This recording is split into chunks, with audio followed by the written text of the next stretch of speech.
When talking about the metagame of the Pokemon TCG's first few sets, evolution Pokemon are often overlooked due to how strong many basic Pokemon were. That's not to say there were no viable evolution Pokemon. Many excellent Stage 1 and Stage 2 Pokemon saw competitive success, and had relevant niches despite their strong competition. So today we're going to be looking at the best evolution Pokemon from the first 3 sets in the Pokemon TCG's history. Starting us off at number 10, we have Dragonite. This card had great offensive and defensive utility combined with a solid attack. With its Step-In Pokepower, you could switch your active Pokemon with Dragonite once per turn. For 4 colorless energy, its Slam attack deals 40 damage for each of the 2 coin flips won for a maximum of 80 damage. It's hard to understate the utility provided by Step-In. By having a mechanism to easily switch between high retreat cost Pokemon, having a single Dragonite in play can prevent your opponent from trapping difficult to switch Pokemon in the active spot and taking KOs against them. For example, if a card like Kangaskhan has a lot of damage counters on it, you'd usually need to discard 3 energy cards attached to pay its retreat costs, or use Switch to get it onto your bench where it can't be attacked directly. With Step-In, you only have to discard 1 energy to get this otherwise vulnerable card out of the active spot. Step-In's power is also amplified when paired alongside Dodrio, a card whose retreat aid Pokepower reduces the cost of all of your retreat costs by 1. If you had both Dragonite and Dodrio in play, Dragonite's retreat cost became 0. It allowed you to switch around your Pokemon at no cost. Having such versatility in switching around your Pokemon is so fundamentally powerful that whenever a card with the same ability is released in the modern TCG, it often sees competitive play. Dragonite's attacking power also couldn't be ignored. While Slam seems expensive and unreliable, the existence of double colorless energy means that the attack can be used for 2 energy attachments. For only 2 attachments, Slam could be one of the strongest attacks in the game, as 80 damage knocked out a vast majority of competitively played Pokemon. Although there was only a 1 in 4 chance of getting the 2 coin flips needed per attack, which makes Slam seem unreliable. Dragonite was very difficult to KO thanks to its high 100 HP and fighting type resistance. This toughness gave a fully set up Dragonite many opportunities to fish for one-hit KOs with double head coin tosses. Even if one flip was tails and didn't contribute towards the attack's damage, 40 damage was still plenty to set up 2-hit KOs. Dragonite decks like to play towards the late game, so having your attack be somewhat luck-based isn't that big of an issue compared to more aggressive Pokemon with a similar attack. Dragonite wasn't always the best card due to its weakness to super energy removal, but the card was a key part of a unique strategy. And at number 9, we have Venusaur, another Stage 2 Pokemon that encourages you to build strategies around it. With its Energy Trance Pokepower, you could move grass energy attached to your Pokemon to your other Pokemon as often as you'd like during your turn. For 4 grass energy, Solar Beam deals 60 damage. Energy Trance is what makes Venusaur decks unique when compared to other options in the metagame. One of the main reasons Stage 2 Pokemon with powerful, high-cost attacks are not played as much is they are often vulnerable to super energy removal, discarding 2 energies from a single Pokemon.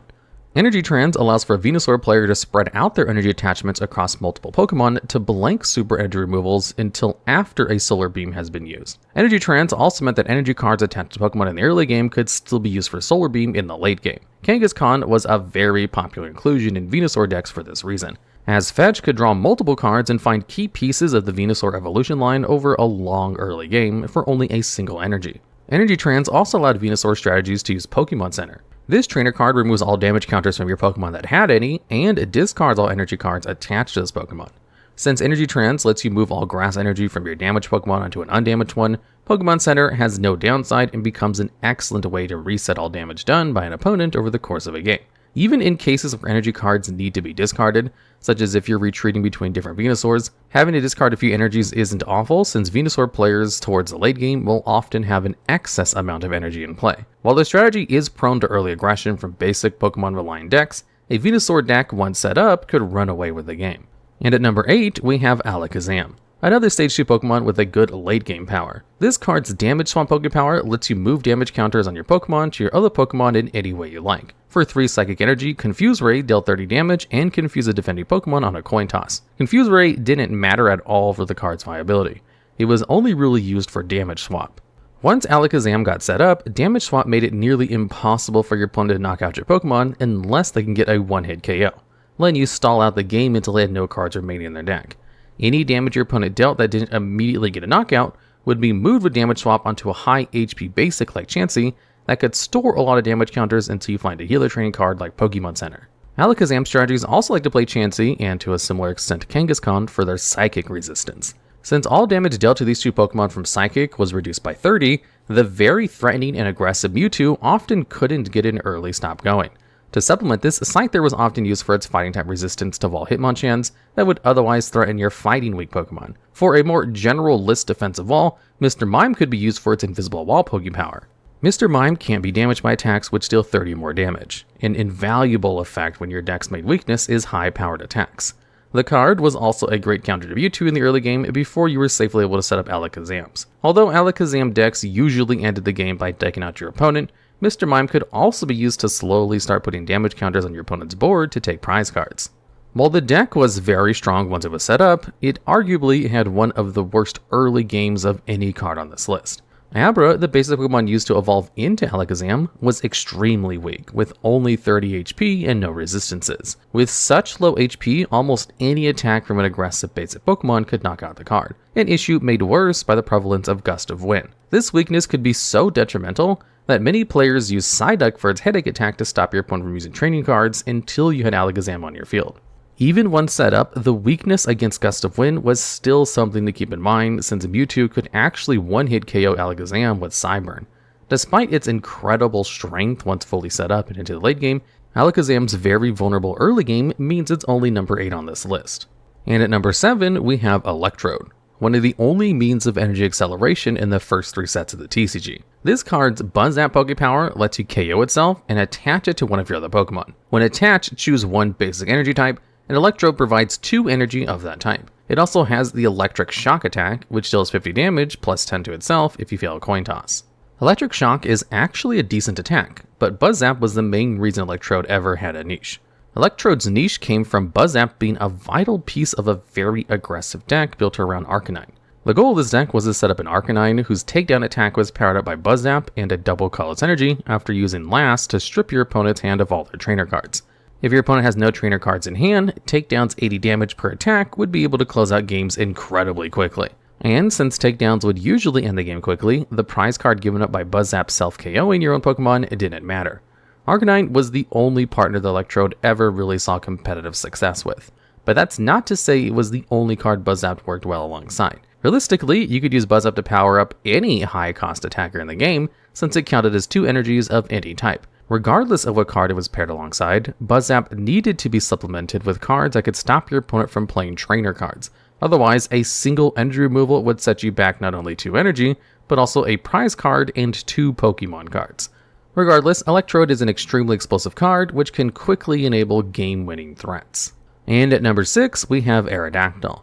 When in play, this Pokemon's prehistoric Pokemon power prevents players from evolving any of their Pokemon. Also, for 3 colorless energy, when you attack deals 30 damage. Prehistoric power made Aerodactyl a premier card at shutting down a variety of evolution-based decks in the metagame. Against a deck like Rain Dance Blastoise, a single Aerodactyl could stop an opponent from setting up their main game plan as your own aggressive basics like Electabuzz or Hitmonchan started racking up damage on your opponent's Pokemon.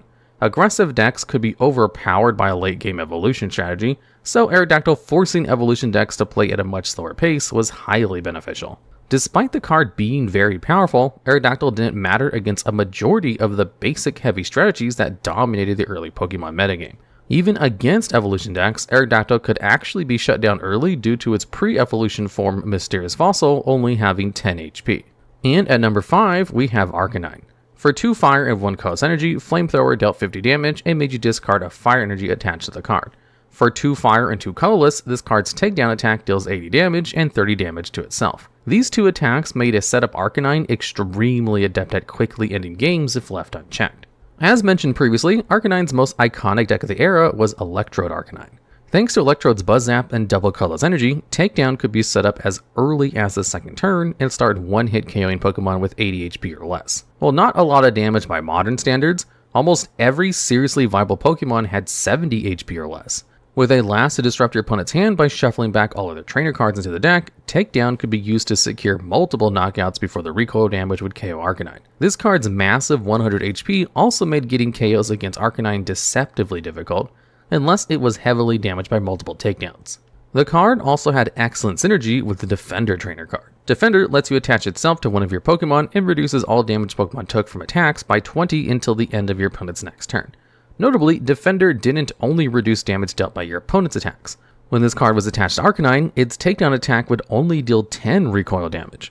A well-timed defender could preserve an Arcanine for multiple more turns than Takedown's recoil would otherwise allow. Takedown was Arcanine's best attack, but that didn't mean Flamethrower was bad either.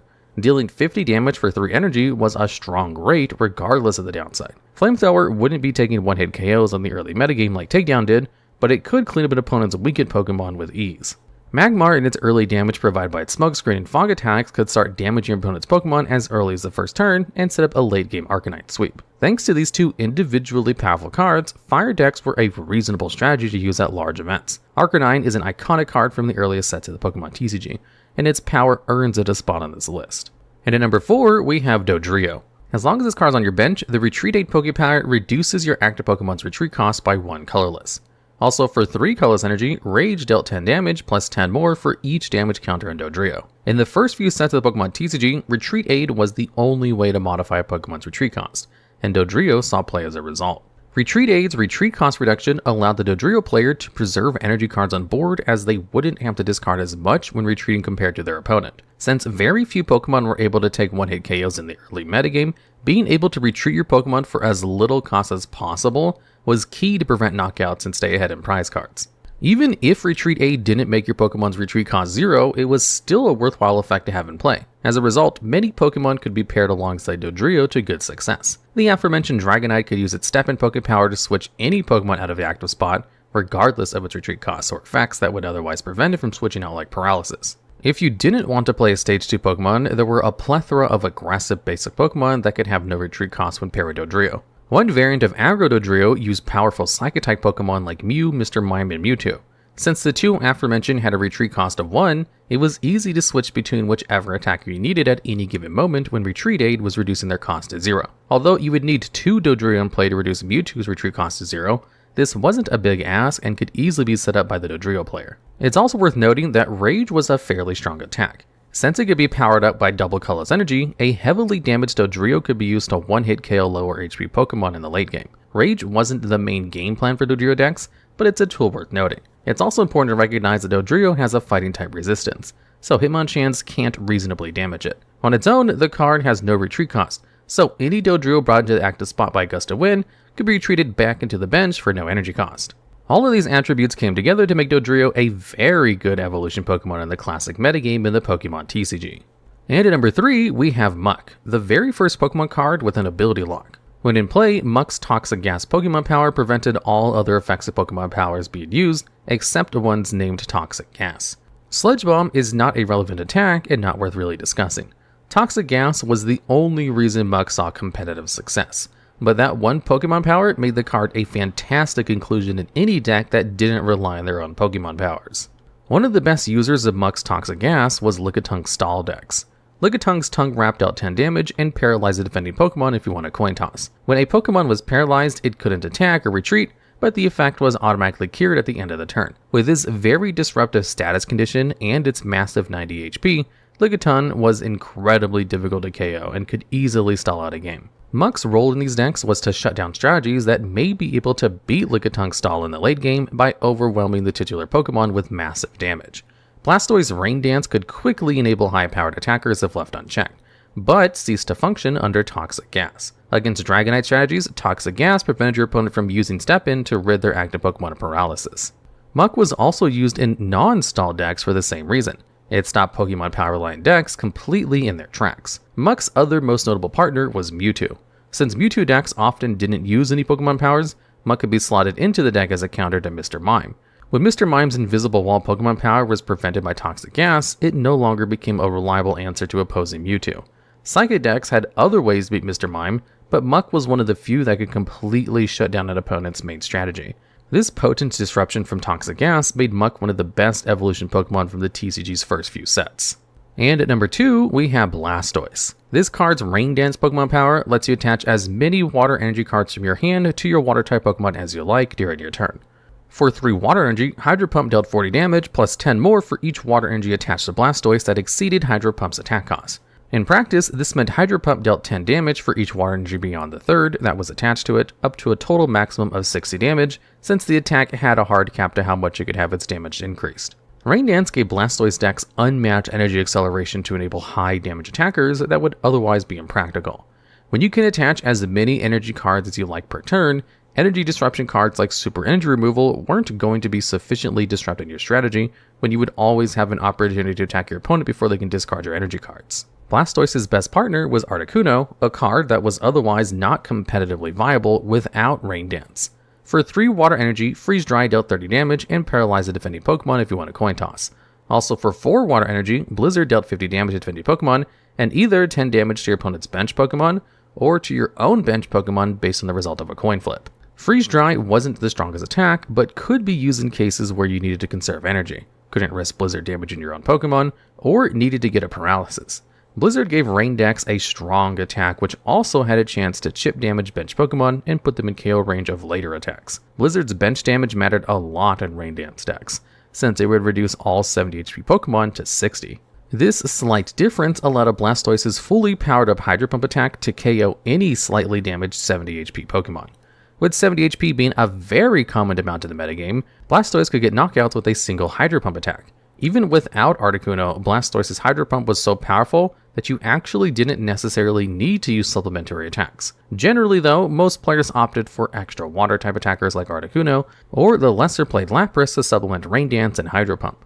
These water type decks were a popular and powerful cornerstone of the early metagame, and so Blastoise deserves the number 2 spot on this list. And at number 1 on this list, we have Wigglytuff. For 1 colorless energy, Lullaby makes your opponent's active Pokemon asleep.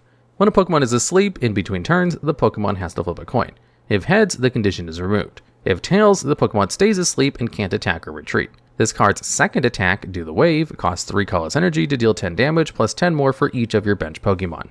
Lullaby was a niche piece of utility that could matter in fringe cases. Do the Wave was one of the strongest and most efficient costed attacks while also being incredibly generic. Since Do the Wave's damage was based on your bench Pokemon, it capped out at 60 damage, which was extremely trivial to do with the powerful consistency cards from the earliest sets. With a single plus power, Do the Wave when you have a full bench of 5 Pokemon would deal 70 damage. When dealing 70 damage, Do the Wave was capable of one-hit KOing much of the metagame. Now, this high damage output meant that Do the Wave was also able to 2-hit KO every single Pokemon in the game. The attack was also very flexible due to its flexible attack cost, enabling the use of double colorless energy as a way to quickly pay the energy cost. Another card easily found by Professor Oak. The all-colorless energy cost meant that Wigglytuff could be played alongside with any Pokemon cards and not sacrifice consistency by needing multiple different energy types in your deck. The best Wigglytuff players use the many strong Psychic-type presence in the early sets to complement Wigglytuff's Fighting-type weakness. Mewtwo and Mr. Mime both threatened Fighting types that would try and attack Wigglytuff, since most commonly played Fighting types were weak to Psychic types. Wigglytuff also complemented these powerful Psychic-type Pokemon, since its Psychic resistance let it defensively check opposing Psychic types. These strategies could also play Muck to shut down Pokemon power-reliant decks, and use Do the Wave's high damage to overwhelm your Pokemon. Wigglytuff's strength comes from not only its aggressive damage output, but also its wide open flexibility when building around it. These attributes led Wigglytuff decks to be some of the strongest in the metagame, so the card easily deserves number 1 spot on this list.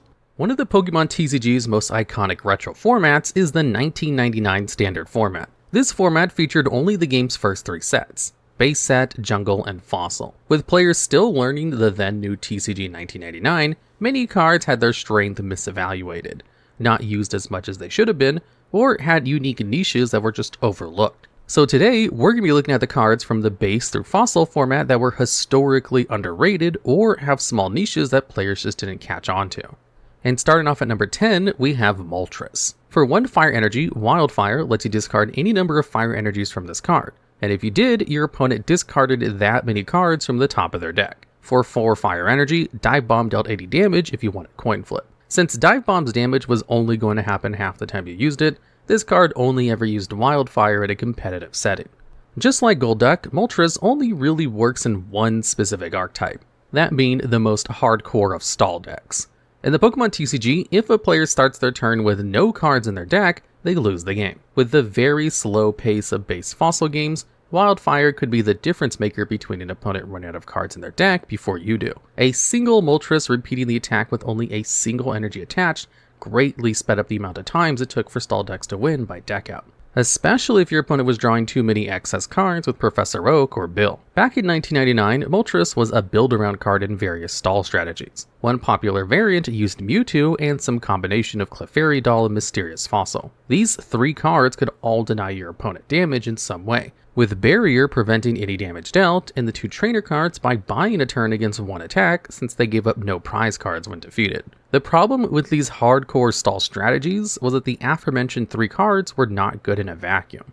Mewtwo could theoretically be impossible to KO if it's your only Pokemon in play, but is vulnerable to super energy removal and would eventually run out of energy cards. Clefairy Doll and Mysterious Fossil were also just bad cards, with many other more effective ways to stall for time being in the format. Stall decks of the time were also too passive against skilled players, and fell off as players got better. Moltres wasn't a particularly standout card in 1999 since its main deck wasn't very good. With the revisiting of the base Fossil format, players applied modern deck building skills to the old format. As a result, people recognized Lickitung decks as one of the best strategies in the format. Lickitung gave stall decks the ability to proactively apply damage and take prize cards with the buildup of damage, eliminating the one issue with old stall variants. This format shift changed Moltres' role from the face of its own archetype to being a Pokemon that closes out games in certain stall variants. Stall decks ended up being much stronger when not using Wildfire every turn, and instead having it as a tool for control mirror match. Moltres is low on this list since it was actually overvalued as its own dedicated archetype, but undervalued in its better role. And at number 9, we have Pinsir. This basic grass type has 60 HP and 2 attacks. For 2 grass energy, Iron Grip deals 20 damage and paralyzes the defending Pokemon if you flip a heads on a coin toss. Paralysis is one of the best status conditions in the Pokemon TCG, as it prevents the Pokemon from retreating or attacking for a turn. For 2 grass and 2 colorless energy, Guillotine deals a flat 50 damage. Guillotine is a decent attack to have if you find yourself short on other good Pokemon to attach energy to, or have the time to set it up. Where Pinsir gets its small niche is from Iron Grip though. Pinsir exists as an option in various decks looking to deal chip damage while denying opposing attacks with paralysis. Of the various archetypes playable in base to Fossil format, this card best fits into Venusaur strategies. Venusaur's Energy Trance Pokepower allows you to move grass energies around your Pokemon as much as you want, and this Pokemon can use Solar Beam for 4 grass energy that deals 60 damage. Energy Trance decks were powerful and versatile once set up, but needed to buy time in order to get lots of energies onto the board and the stage 2 Venusaur in play. In this deck, Pinsir can deal slight damage to opposing Pokemon while buying time for energy attachments and evolutions with Iron Grip's paralysis. In the late game, once you get Venusaurs in play, Energy Trance could move all of the grass energy onto one potent attacker. Getting an extra 20 damage on an opposing Pokemon was especially valuable for Venusaur, as it sets up a 2-hit KO against many popular cards like the Electabuzz and Mewtwo. Make no mistake though, Pinsir is an extremely niche card, and is even rarely used in its best archetype. Venusaur decks generally prefer Kangaskhan in the early game rather than grass-type attackers. With a high 90 HP, this Pokemon can absorb multiple attacks from aggressive basic Pokemon, and its Psychic-type resistance allows it to defensively counter Mewtwo. While taking lots of attacks, you can use Collect for 1 colorless energy to draw a card, slowly accumulating resources in hand. Kangaskhan is simply a much safer inclusion in Venusaur decks. But if Venusaur found themselves in a tournament they knew would be filled with 70 or more HP Pokemon, Pinsir could fill a legitimate niche. And at number 8, we have Rattata. For 1 colorless energy, Bite deals 20 damage. With a measly 30 HP and 1 attack that only deals damage, this card appears almost useless. Despite that, Rattata possesses an extremely unique niche in the base to Fossil format. Thanks to its very low HP, almost matching its damage output, this Pokemon is one of the most reliable ways to counter an opposing Ditto. While in the active spot, Ditto's Transform Pokepower turns it into a copy of whatever your opponent's active Pokemon is, having all of its attacks and treating all attack costs as requiring no specific type of energy. Ditto was very popular in Haymaker decks using powerful basic Pokemon to apply offensive pressure. Any player finding Ditto particularly annoying, using those Psychic-type Pokemon weaker to their own archetype such as Mewtwo, could turn to Rattata to get an easy KO. When in the active spot, Rattata made Ditto's HP 30, allowing for an easy KO with Bite and a single plus power. And even with only 30 HP, Rattata also had some minor defensive utility. With a Psychic-type resistance, this Pokemon could actually survive nearly any attack from Psychic-type Pokemon.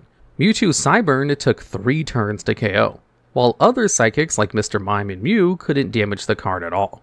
Rattata was still vulnerable to the other Pokemon commonly played with these cards like Scyther or Lickitung, so if all you wanted was a Psychic-type resistance, different cards like Chansey or the aforementioned Lickitung were preferred. But those cards couldn't easily handle Ditto, giving Rattata a unique niche that was historically undervalued. And at number 7, we have Electabuzz, one of the few promotional cards allowed in the base to fossil format. This Electric-type Pokemon has 60 HP and 2 attacks. For 1 electric energy, Light Screen halves all damage dealt to this Pokemon during your opponent's next turn.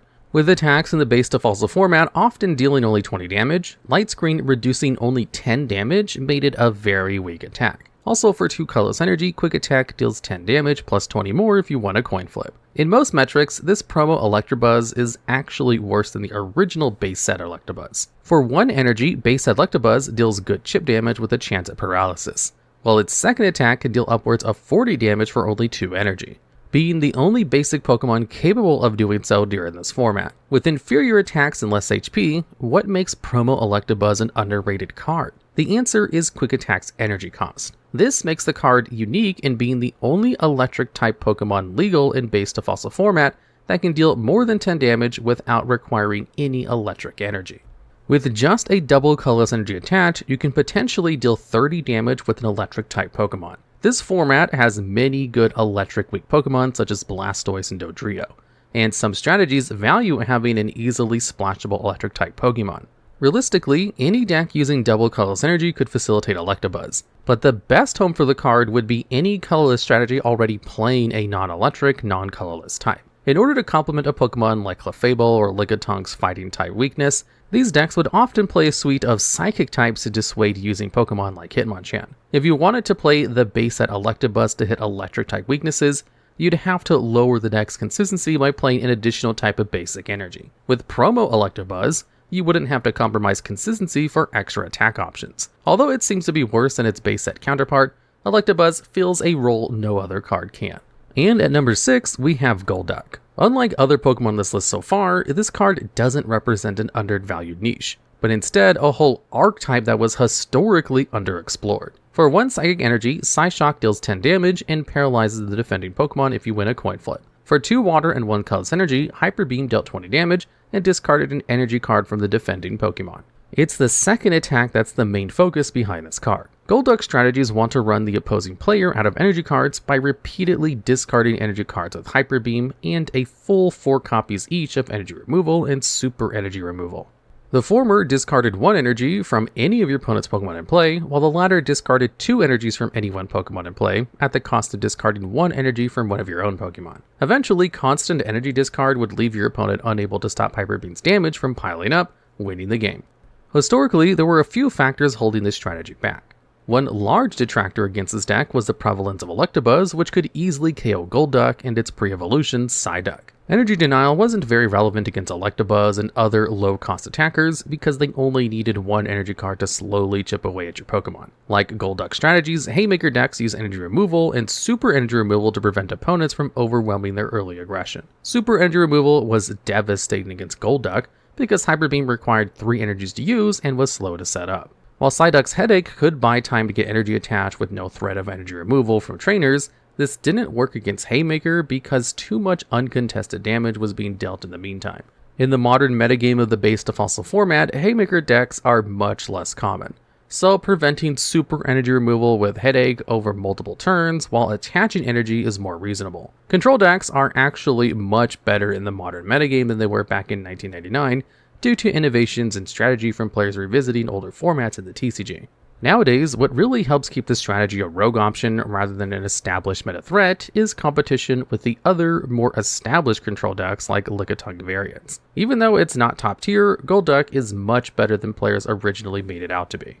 And at number 5, we have yet another unassuming basic Pokemon in Ghastly. For 1 Psychic Energy, Lick deals 10 damage and paralyzes the defending Pokemon if you win a coin flip. For 2 Psychic Energy, Energy Conversion lets you put any 2 energy cards from your discard pile into your hand, but deals 10 damage to itself. Many different Pokemon around this time had attacks identical to Lick. We've mentioned 4 of them already. So, what distinguishes Ghastly? The answer is its resistance. While its Psychic-type resistance is the most valuable in the base to fossil format, many decks also benefit greatly from having a Fighting-type resistance. Powerful colorless Pokemon like Lickitung defensively countered powerful Psychic-type Pokemon, but their Fighting-type weakness left them vulnerable to Hitmonchan.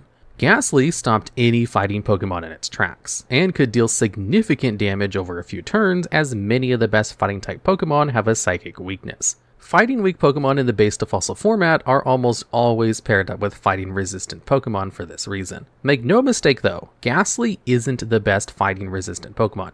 That would generally be Scyther with its higher HP and damage output.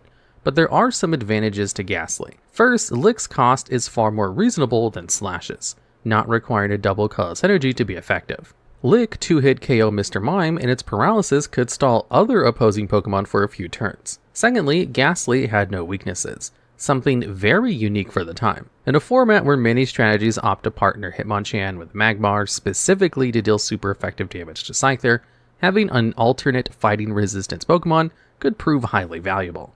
Lastly, Energy Conversion was a very unique attack for the time. Outside of energy retrieval or Mewtwo's psychic absorption, there were few ways to recover discarded energy, and 0 ways to get back any discarded double colorless energy. Over the course of a long game against a deck heavy on energy denial cards, Energy Conservation could be the difference maker that allows you to maintain a steady flow of attackers. Because Gastly has such unique utility and fills different roles in Scyther, the two are frequently played in the same strategies, something you wouldn't assume just by looking at the two cards. And at number 4, we have Gambler, the only trainer card on this list. When you play this card, you shuffle your hand into your deck, then flip a coin. If heads, you draw 8 cards. If tails, you draw 1 card. Compared to the many overpowered trainer cards that were staples of the early metagame, playing a card with the potential downside of leaving only a single card in your hand seems ridiculous. Ironically, it's actually that downside which gives Gambler its competitive niche. When playing against a stall deck, the most important thing to keep track of is how many cards are in your deck. This card is one of the only options in the base to fossil format which can put cards from anywhere back into the deck if you're running out of cards. Playing against stall, the best thing to do is to play as few cards as reasonable to advance your win condition. If a game goes very late, players can even have 15 plus cards in their hand, but a very low deck size. In that case, Gambler can be played to refill the amount of cards in your deck and prevent a deck out lose condition. If that's the goal, then you'd actually want to flip tails on the effect to only draw a single card. There were some players that used Gambler this way back in 1999, but its usage isn't anywhere near what it is now in modern base to fossil events. And at number 3, we have Psyduck. For 1 Psychic Energy, Headache prevents your opponent from playing any trainer cards during their next turn. Fury Swipes is an attack reliant on coin flips to deal damage and is not particularly relevant for why this card is on this list. During a time before supporter cards and trainer cards had a distinction, Headache prevented your opponent from doing anything. Despite how strong the lock effect is, Psyduck saw very little play when the base to fossil format was played in 1999. The metagame revolved around Haymaker, which wasn't favorable for the card. When players revisited the format decades after it was first played, people realized Haymaker decks were overrated. As mentioned when talking about its evolution, Psyduck had benefited greatly from metagame shifts in the base to fossil format due to the lesser presence of Pokemon which can threaten it. As a result, decks looking to slow an opponent's setup or interaction with Headache are much better than initially thought. Psyduck is mainly used to prevent your opponent from playing energy removal and super energy removal. With these two cards unusable under constant headaches, it gives decks with very high energy costs time to actually set up. Once these decks are ready to attack with their win conditions, playing last shuffles all the energy disruption cards they could have previously had back into the deck. Cards like Arcanine or Zapdos powered up by Electrode's Buzz Zap could end games very quickly with their high damage output, but were extremely weak against super energy removal. Psyduck also has a role in the base to fossil format's many stall variants. In a stall mirror match, late game headaches preventing key trainer cards from being played are a massive headache for your opponent. When paired with Moltres, another good card into stall mirror matches, Headache can prevent your opponent from responding to energy slowly accumulating for the Wildfire attack. When there's enough energy on Moltres to completely deck out your opponent, Psyduck can be retreated and the game won by deck out. This card represents yet another underrated evolving basic Pokemon filling a role no other card could. And taking the second place spot, we have Dodrio. This stage 1 Pokemon has an excellent Pokepower and a good attack. The Retreat Aid Pokepower reduces your Pokemon's retreat cost by 1 colorless energy. For 3 colorless energy, Rage deals 10 damage plus 10 more for each damage counter on this Pokemon. Back in 1999, this card saw very little play despite its many positive traits, likely due to the prevalence of Electabuzz dissuading players from trying any card with an electric-type weakness.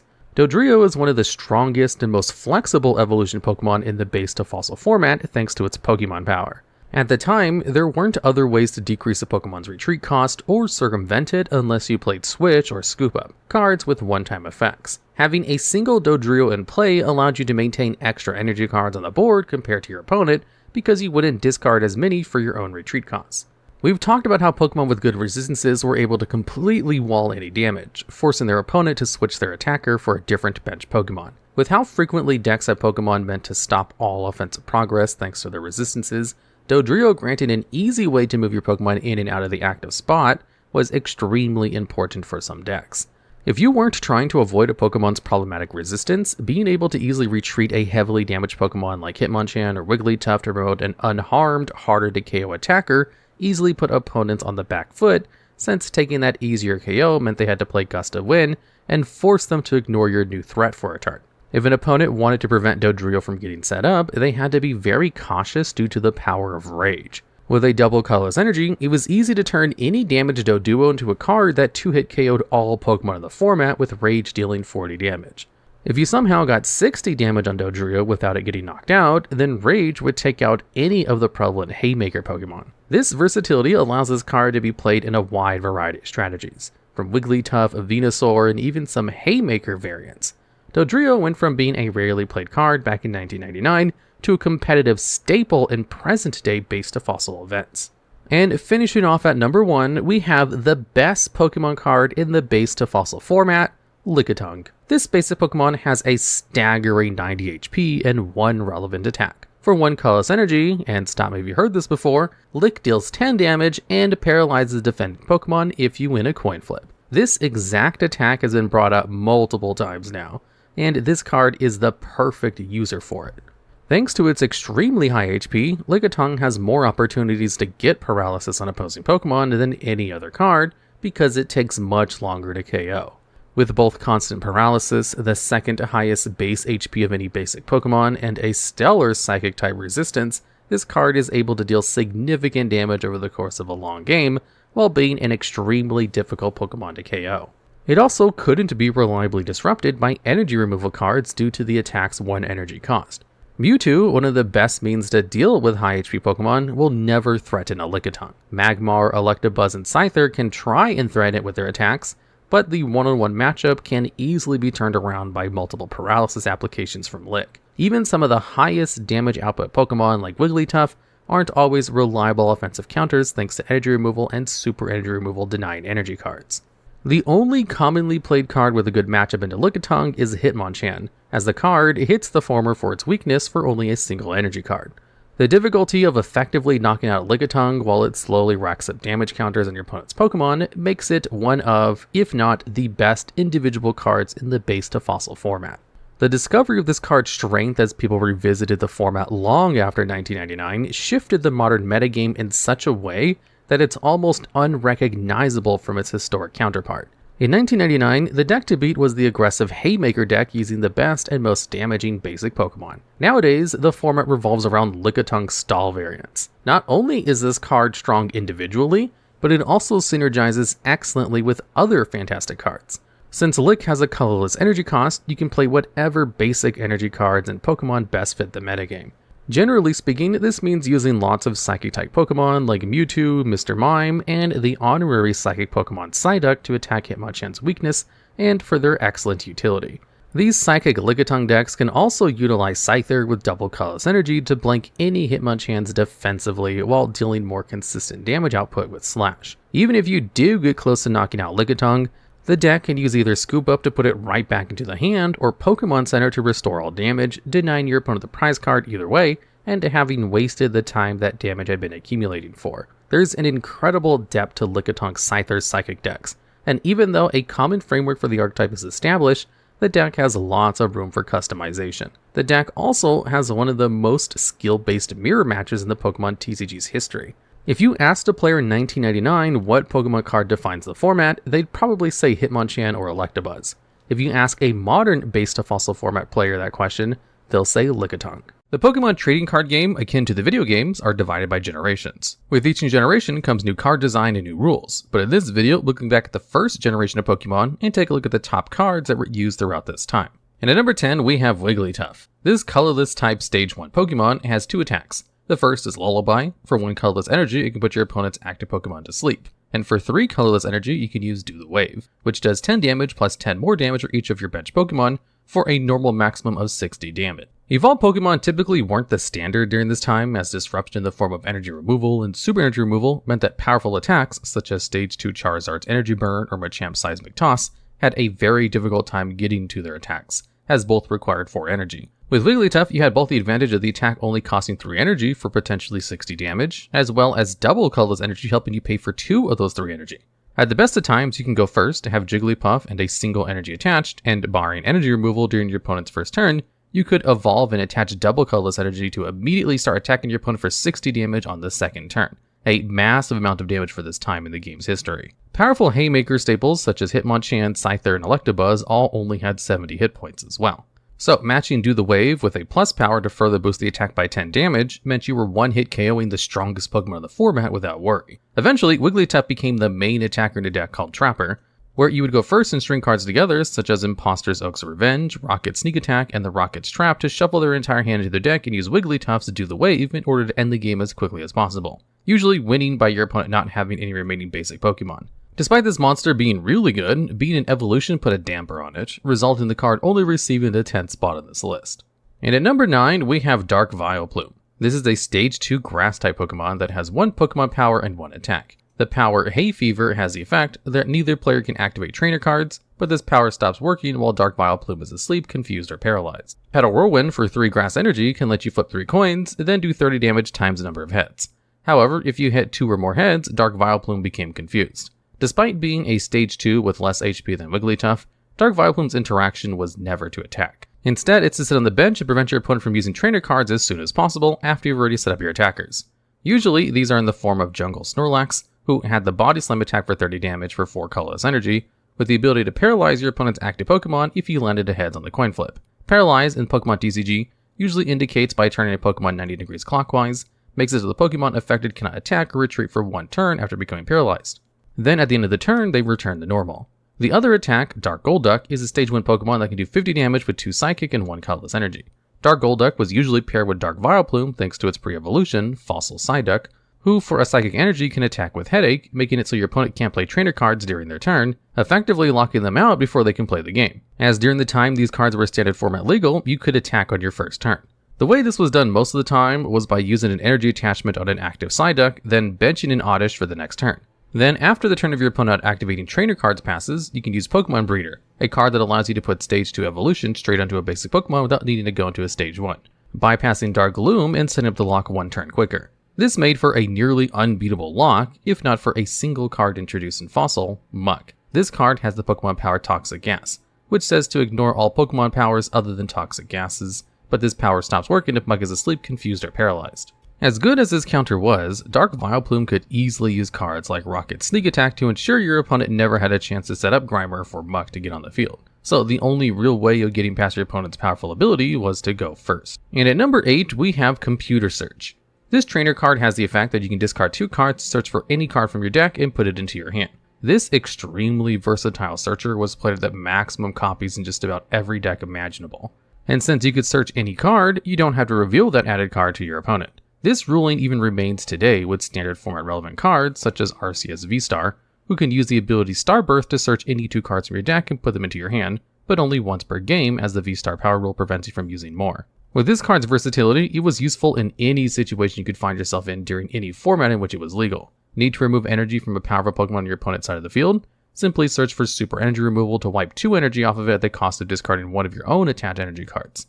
Need to bring one of your opponent's bench Pokemon back up to the active due to it being close to a KO? Search for Gust of Wind to bring it back into the active and knock it out for a prize card. Need to find multiple cards but don't have any resources? Use Computer Search to grab Professor Oak and get a brand new hand of 7 cards.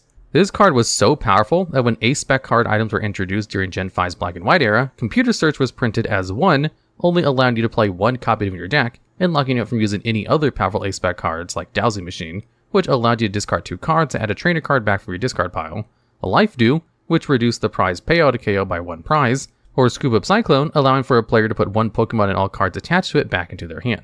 Computer Search was versatile, but it only facilitated powerful plays rather than being the reason the plays existed, hence why it's lower in the countdown. And at number 7, we have Rocket's Sneak Attack and Rocket's Trap. The former allows you to look at your opponent's hand, and if they have any trainer cards, choose one of them and shuffle it back into your opponent's deck. Whereas the latter has you flip a coin, and if heads, shuffle 3 random cards from your opponent's hand back into their deck. Now, it's nearly impossible to talk about these 2 cards separately, as they're usually shown up together in the same hand control strategies.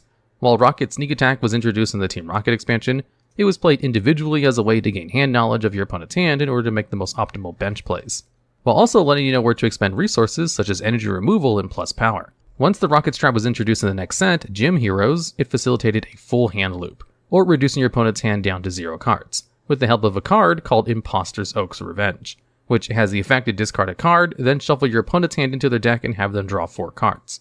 The combo starts by exhausting your copies of Erica, a card that would let you draw up to 3 cards, then allow your opponent to draw up to 3 cards as well. Then use Imposter's Oak's Revenge to shuffle all your opponent's now large hand back into the deck. From there, Rocket's Sneak Attack would bring them down to 3, assuming they have a trainer card. Then resolving a single Rocket's Trap would put them down to 0. Computer Search and Item Finder also help to ensure that if you hit tails on a few Rocket Traps, you'd be able to get those last 3 cards out of your opponent's hand in due time. While most players would just use Wigglytuff to do the wave attack to end the game early, some players use Jungle Mankey and Peek Ability to look at the top card of your deck to ensure they wouldn't draw a card like Bill or Professor Oak to recover the resources.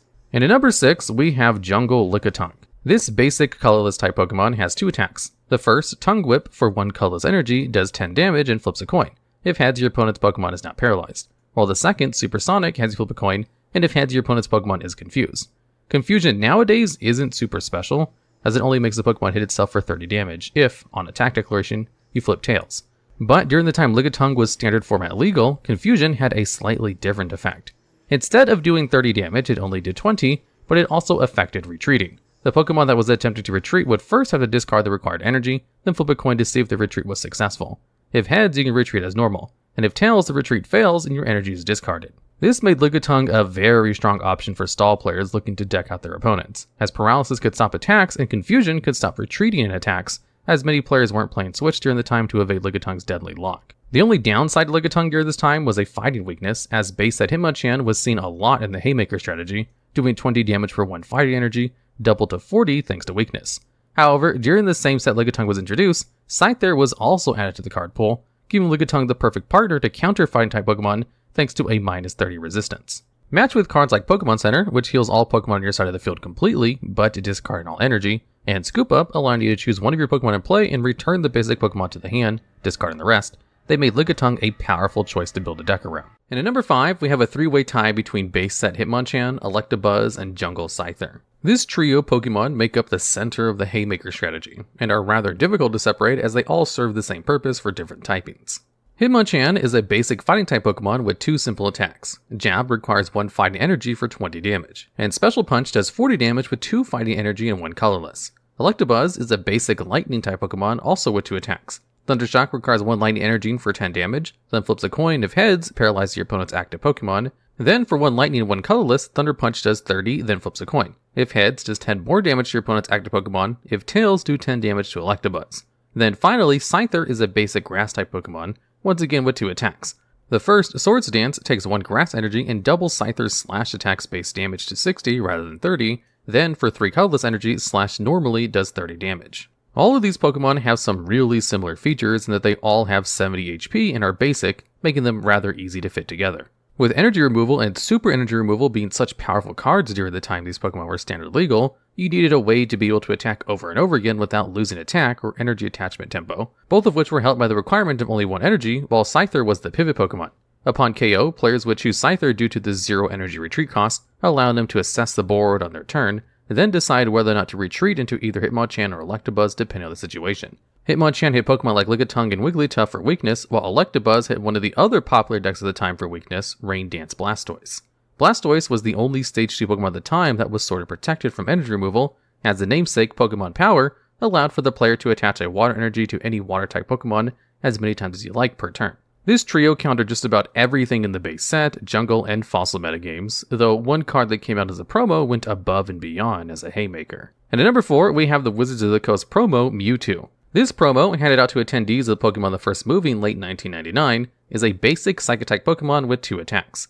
The first, Energy Absorption, for 1 Psychic Energy allows you to attach 2 energy cards from your discard pile to Mewtwo, and for 2 Psychic 1 colorless, you can use Psyburn for 40 damage. While very similar to Electabuzz and Hitmonchan, Mewtwo was a very strong Pokemon that could also somewhat counteract energy removal by simply attaching more from the discard pile, getting back those that were either discarded off of cards like Professor Oak, Computer Search, or Item Finder, or the first turn to be much more aggressive with your resources, or from your opponent's energy removal or super energy removal to recoup the losses. It also hit for weakness on both itself and Hitmonchan, while also being able to 2-hit KO both Scyther and Electabuzz, something most decks outside of Wigglytuff couldn't do before the release of this movie promo. Speaking of which, Mewtwo also paired nicely with Wigglytuff to cover the fighting weakness the deck had, helping to force Haymakers out of the base set through Fossil metagame before the massive power creep that Team Rocket, Gym Heroes, and Gym Challenge provided. And at number 3, we have Bill. This is a trainer card that allows you to draw 2 cards. Bill is simply a consistency piece that helps any deck reach their win condition. All decks in the Pokemon TCG must be 60 cards, and digging for resources like energy, basic Pokemon, evolved Pokemon, and utility cards is just key to winning a game. Playing Bill at 4 copies essentially makes any Pokemon TCG deck a 56 card deck, increasing consistency as Bill can usually always be activated except while under a trainer card lock. In other card games, getting what's known as a +1 in hand advantage, as you replace Bill with 1 card, then add another card by drawing it, usually gives you more resources to outmaneuver your opponent. Usually in Magic the Gathering, this is known as an instant, being able to counter an opponent's card during their turn with your own. And in Yu-Gi-Oh!, there are quick effects that can be activated on monsters, spells, and traps, and negate effects or activations of cards. But with Pokemon, there isn't much utility outside of deck thinning, but that's good enough to make Bill a staple in just about every deck during the time in which it was standard legal. And at number 2, we have Professor Oak. This is a trainer card that allows you to discard your hand, then draw 7 cards. A very simple card with a powerful effect. Professor Oak was one of the 3 cards you'd see in every single deck, as it made any deck more consistent by just giving them access to more resources. While early in the game's history during base set, jungle, and fossil, discard resources to occur new ones tended to be hyper-aggressive and too risky, as deck out was a common occurrence. Once the movie promo Mewtwo came out and synergies with the discard pile emerged, Professor Oak became even heavier of an include, getting close to being at 3 copies in every deck. At the end of Generation 1, Professor Oak saw play in the previously mentioned Trapper deck, helping to turbo through your deck and find exactly Imposter's Oak's Revenge, Rocket's Sneak Attack, and the Rocket's Trap, and the basic Pokemon energy needed to fill your attacks to end the game once your hand loop had been achieved. Despite discarding your whole hand sounding costly, 3 other cards help to recycle discarded resources if needed. In base set, Item Finder allows you to discard 2 cards and add a trainer card from your discard pile to your hand, so you can potentially reuse powerful staples like Professor Oak with a dead hand, Bill to draw extra cards, or energy removal to put your opponent back on attachment tempo. Also in this same set, Energy Retrieval allows a player to discard 1 card, then add 2 basic energy cards in the discard pile to their hand. While this prevents recycling of double colorless energy, it does give access to any type you want, whether it be Water in Rain Dance Blastoise, Psychic with Mewtwo-centric decks, or Fighting and Lightning for Haymaker strategies. Lastly, introducing Team Rocket was Nightly Garbage Run, a card that would let you choose 3 basic Pokemon, evolved Pokemon, or basic energy cards, and shuffle them back into your deck for later use. While the resources would end up in your deck, there were always copies of Computer Search or Item Finder for cards that would dig deeper into the deck to find them. This card was so powerful that nowadays it's found on the supporter card Professor's Research with the same text, but supporter cards can only be used once per turn, nor can you normally use any of the supporters the turn you activate one. But this card's spiritual successor still lives on in the modern game, one of the many reasons it's only number 2 on this list, as number 1 was so strong that it has never been printed again. And at number 1, we have both Energy Removal and Super Energy Removal. Both are trainer cards, with the first allowing you to choose 1 energy card attached to one of your opponent's Pokemon and discard it with no cost to you, while Super Energy Removal allows you to discard 2 energy cards, but the cost of discarding 1 energy card attached to one of your Pokemon. These 2 cards worked in tandem to ensure all Pokemon that needed 3 energy cards to attack would never have the chance to do so, outside of Wigglytuff being able to use double colorless to pay for 2 of the 3 energy costs, and Mewtwo who could recoup the costs by attaching from the discard pile. Ever since these cards rotated out of standard format in 2001, they've never been considered to be printed again in their original forms.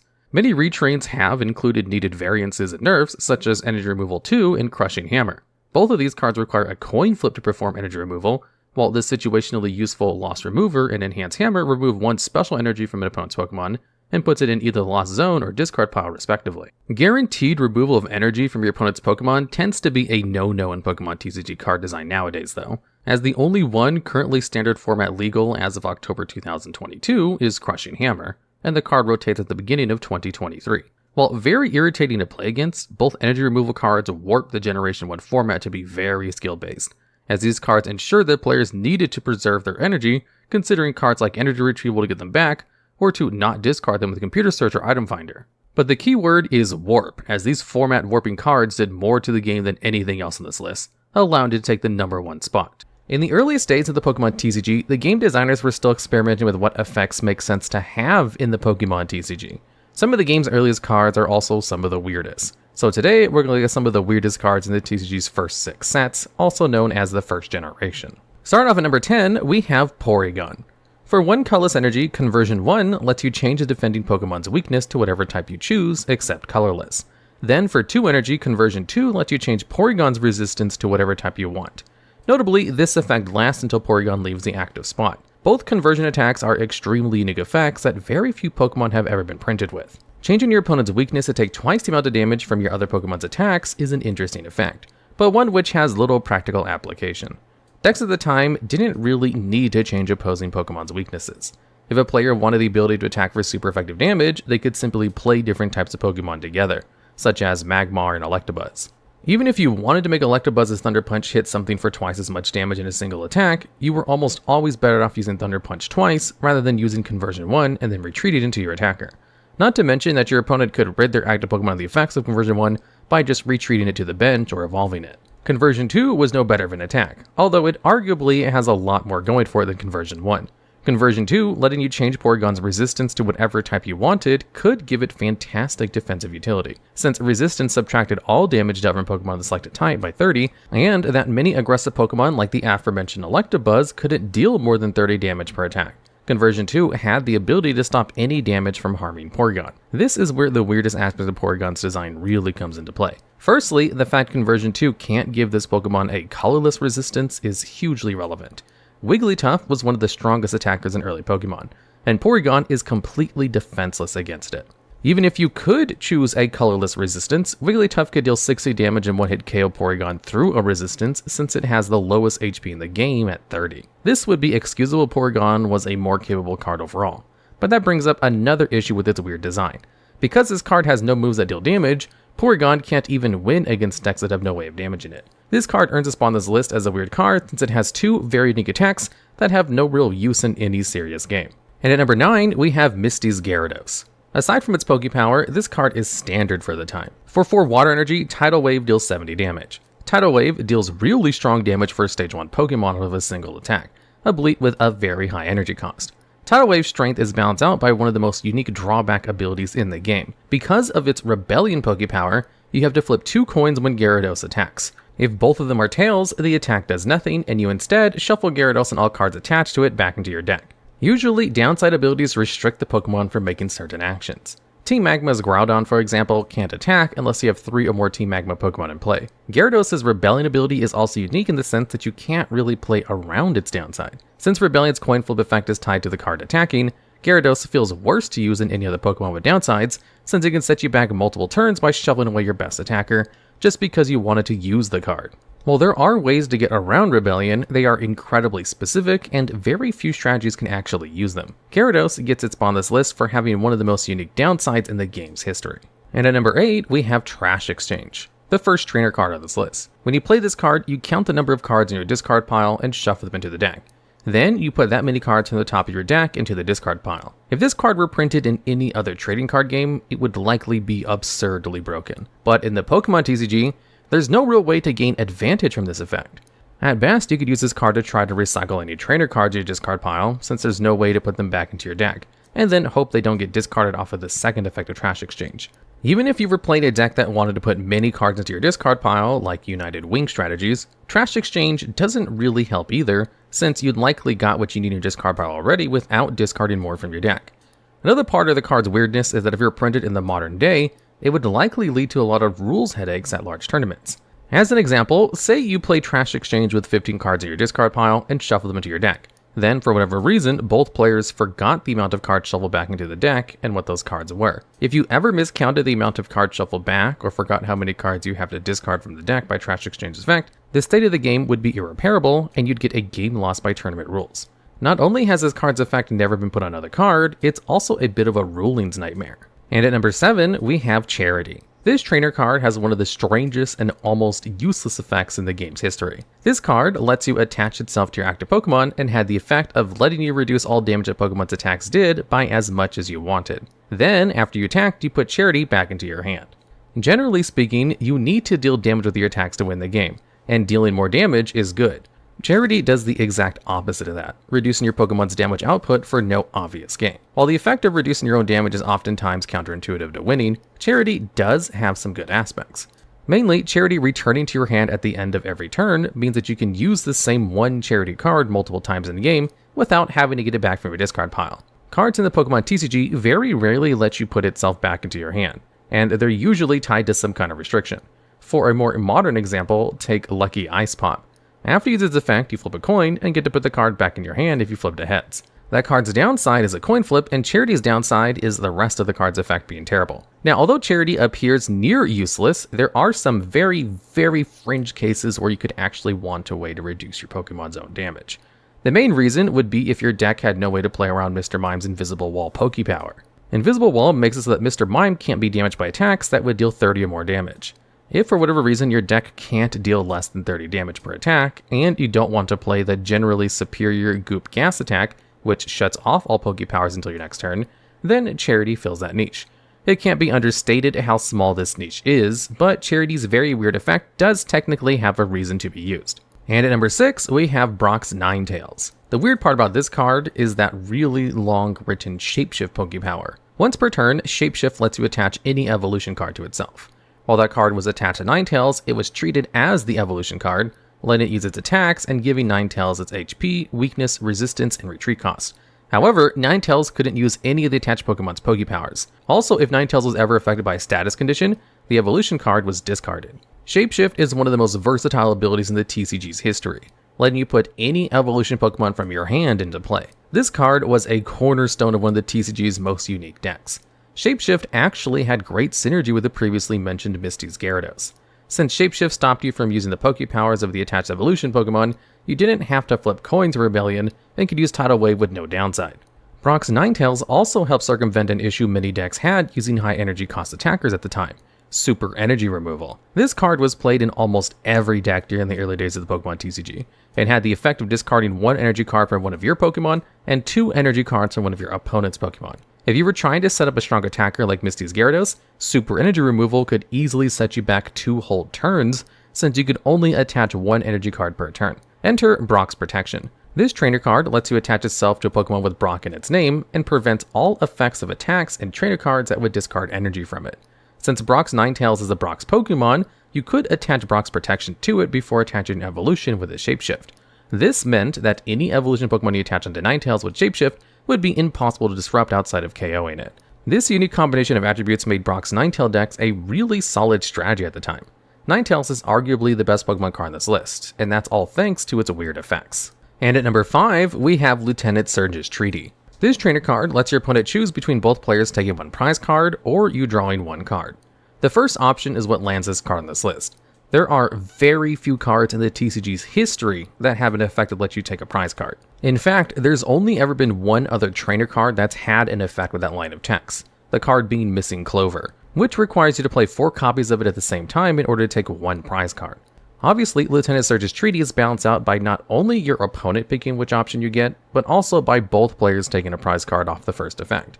Now, in a majority of cases, your opponent is going to pick the option that is worse for you, a big issue with playing cards which give your opponent a choice in your deck. However, there is a legitimate incentive to your opponent letting both players take a prize card, as it gets your opponent closer to winning the game while they get to draw an extra card. But it also lets you get closer to winning the game as well. Lieutenant Surge's Treaty is an interesting mind game. Either your opponent agrees to a game ending sooner by having each player take a prize card, or you just get to draw a brand new card from your deck. While it's not a very good card, Lieutenant Surge's Treaty is also one of the very few trainer cards in the Pokemon TCG that can let you and your opponent take a prize card. And at number 4, we have Blaine's Quiz number 1. a card that makes your opponent play a minigame. This card's effect has you put a Pokemon from your hand face down the table and tell your opponent its name. Then your opponent has to guess that Pokemon's length. If they get the length wrong, you get to draw 2 cards. But if your opponent guesses correctly, they get to draw 2 cards. For reference, a Pokemon's length is part of a card text that normally has no effect on the gameplay. Pikachu has a length of 1 foot 4 inches, since that's what the video game's Pokedex says. Blaine's Quiz number 1 is a direct reference to the Cinnabar Gym in the original Pokemon Red and Blue, where the player has to answer a variety of quiz questions before challenging the gym leader. There's actually 2 other Blaine's Quiz cards that were printed around the same time as Blaine's Quiz number 1, although only number 1 is on this list since it references a piece of card text that is very rarely relevant. The card is also very strange, as there's no reason to even use it over other Draw Trainer cards like Bill, since Bill will always draw you 2 cards, and Blaine's Quiz number 1 has a chance to backfire by letting your opponent draw 2 if they happen to know enough about Pokemon. There's just no purpose to playing the quiz. If your opponent guessing the Pokemon's length wrong would draw you 3 cards, then Blaine's Quiz number 1 may have actually seen very niche use as an extra Draw Trainer card. Even then, many players don't like using cards that can potentially backfire. Letting your opponent draw off of your own cards could be detrimental to your chances of winning, since they can likely draw into cards that help you beat your strategy. As is, the card is wholly inferior to another card, which makes its unique effect something you'd only encounter in a very casual game. And at number 3, we have Digger. When you play this card from your hand, flip a coin. If it's tails, you put 1 damage counter on your active Pokemon. If it's heads, your opponent has to flip a coin. If they get tails, they put 1 damage counter on their active Pokemon. If it's heads, you have to flip again. This effect continues until 1 player flips a tails. Digger is a very weird trainer card, since it's one of the few in history that can directly put damage counters on your opponent's Pokemon. Usually, trainer cards that modify damage usually do so through boosting a Pokemon's attack. Damage modulation cards like Plus Power only increase damage if the attached Pokemon can attack. Not needing to attack in order to deal damage could be incredibly problematic, as it may let you knock out your opponent's low HP Pokemon without having to attack, potentially letting you take multiple KOs on a single turn when you otherwise wouldn't be able to. Cards with effects that let you place damage counters on your opponent's Pokemon have seen much historical success, with cards like Crobat G and Zigzagoon being widely played in their respective standard formats. Unfortunately, its effect is so convoluted that Digger saw no competitive play. Since you at least needed to win 2 coin flips in order for Digger to put damage counters on your opponent's Pokemon, it meant that 3 out of 4 times, this card's effect was more likely to damage your own Pokemon than your opponent's. Digger's really weird coin flip effect meant that it was never worth considering competitively. And the second weirdest card on this list is Ditto. This Pokemon only has a single Pokepower. With its transformed Pokepower, while Ditto's in your active spot, it's treated the same as your opponent's active Pokemon unless it's affected by a status condition. What this means is that Ditto will always have the same type, HP, attacks, retreat cost, weakness, and resistance as the defending Pokemon, and any energy attached to Ditto is treated as any energy type. While most Ditto cards are based around copying the attacks of other Pokemon, the original Ditto is one of the only cards in the game that copies all aspects of the defending Pokemon. Transform also made Ditto a fantastic addition to many decks in the early days of the Pokemon TCG. Since Transform treated all energy attached to Ditto as an energy of any type, you could use Double Color's energy to count as any 2 energy types for the defending Pokemon's attacks. This meant that Ditto could play very aggressively against key Pokemon like Electabuzz and Mr. Mime by using both of their 2 energy cost attacks with only a single energy card. The Transform also made Ditto a great way for dealing with non-Psychic type decks to deal with powerful Psychic type Pokemon like Mewtwo. Since Psychic-type Pokemon had a weakness against Psychic-type Pokemon, Ditto could actually knock out Mewtwo with its own Psyburn attack. Transform's very weird effect gave Ditto an excellent role in the early days of the Pokemon TCG. And at number 1 for the weirdest Pokemon card of all time, we have Lieutenant Surge's Secret Plan. This trainer card lets you put a card from your hand face down on your bench as a basic Pokemon. If a player needs to know what the face down card is in order to use its attacks, Pokepowers, or trainer cards, the card is flipped face up. You also flip the card face up if you want to use its attacks, Pokepowers, evolve it, retreats, or is dealt damage. You can also flip the card over at any time during your turn. When the card is flipped over, if it isn't a basic Pokemon, you discard that card. The intended use for this card is for you to hide information from your opponent while you set up, but this card is so fundamentally flawed that its intended use almost never works. Since it's so trivial to actually flip the Pokemon, since any attack makes you flip the card, your opponent can just use a card like Gust of Wind to force the face down card into the active spot and attack it.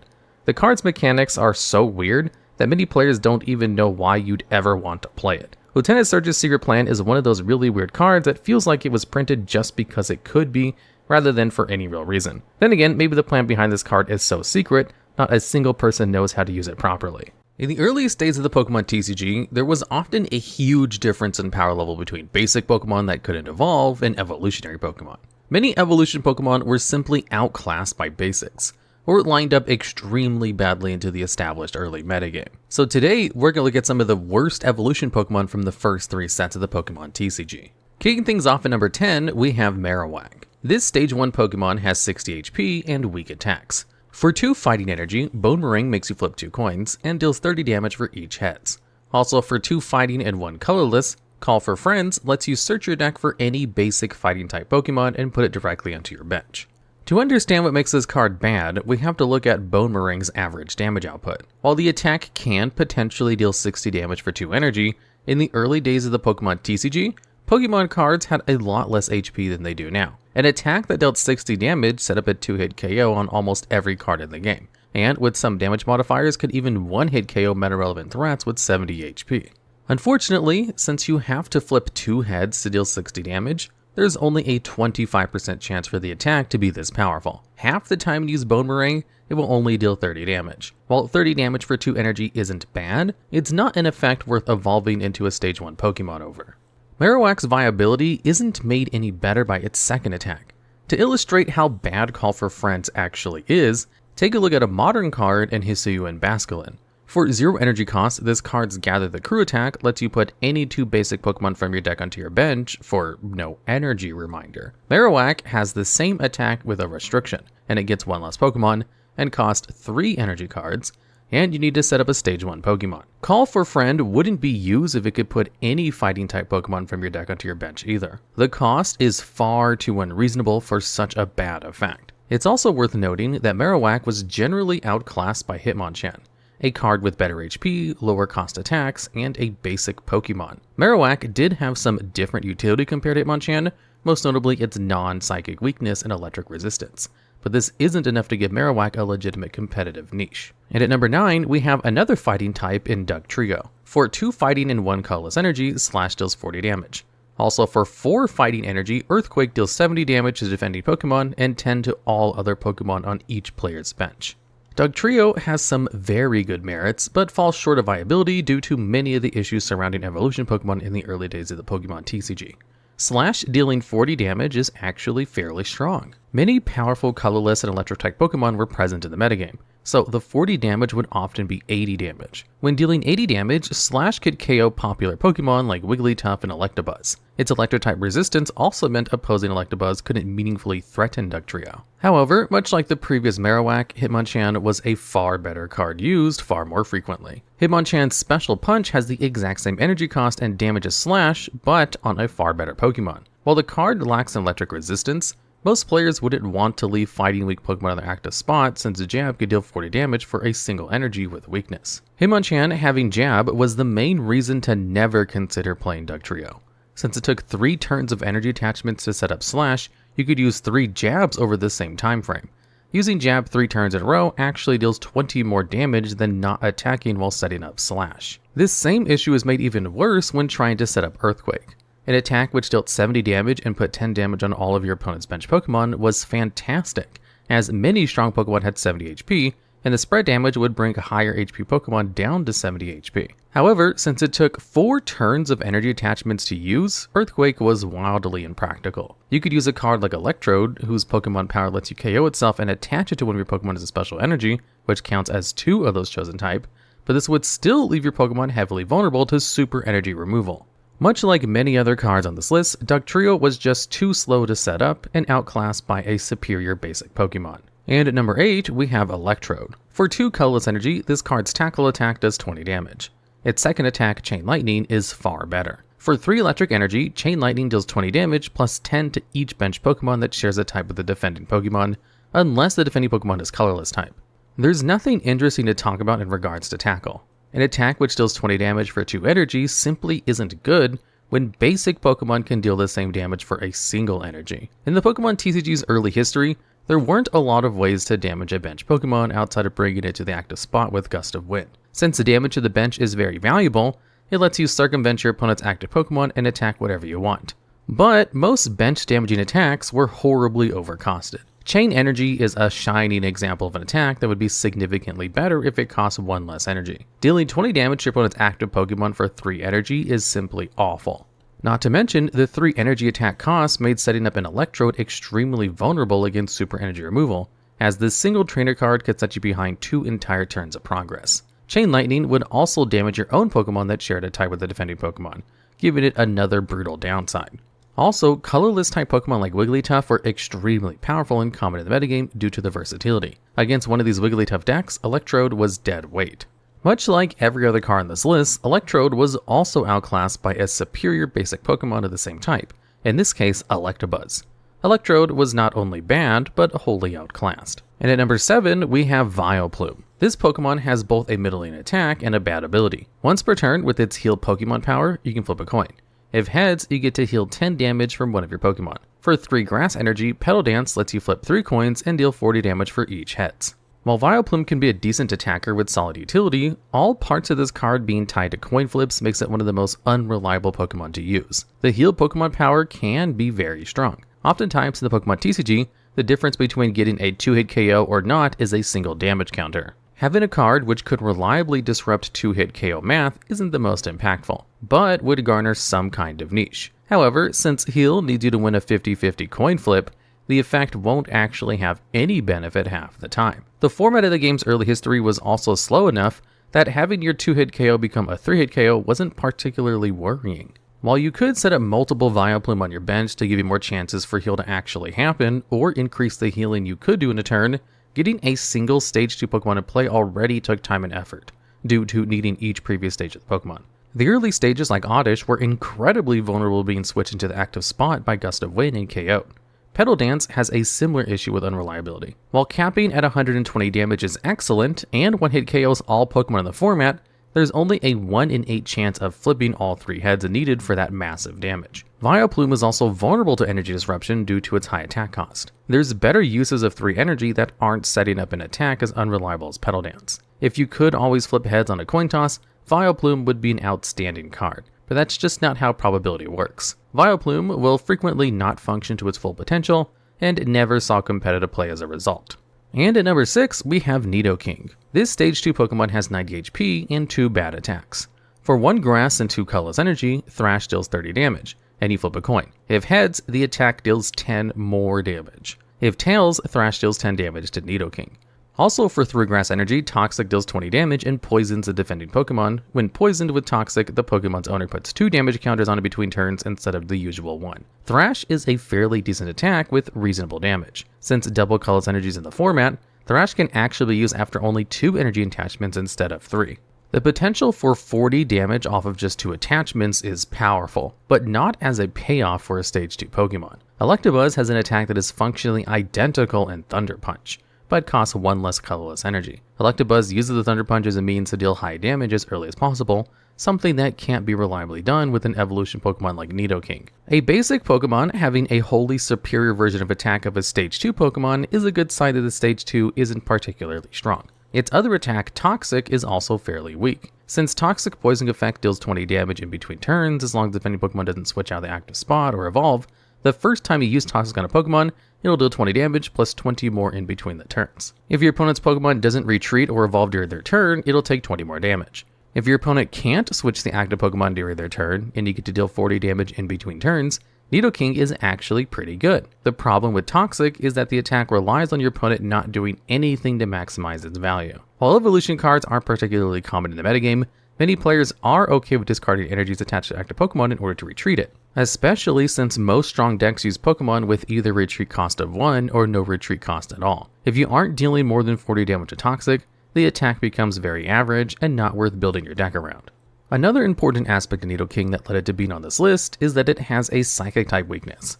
The early Pokemon TCG metagame was dominated by strong Psychic types in Mewtwo, and Pokemon used to counter it like Mew. Mewtwo was a format warping card due to its immense strength, and forced decks to either play Mewtwo or adapt to beat it. And because of Nidoking's Psychic type weakness, it has a terrible matchup into these dominant Psychic decks. Nidoking took too long to set up, was the middling win setup, and had a terrible matchup into some of the format's best decks, earning it a spot on this list. And speaking of cards that got shut out of the competitive format by Mewtwo, at number 5 we have Machamp. With its Strike Back Pokemon power, whenever this card was damaged by an attack, you would put 1 damage counter on your opponent's attacking Pokemon.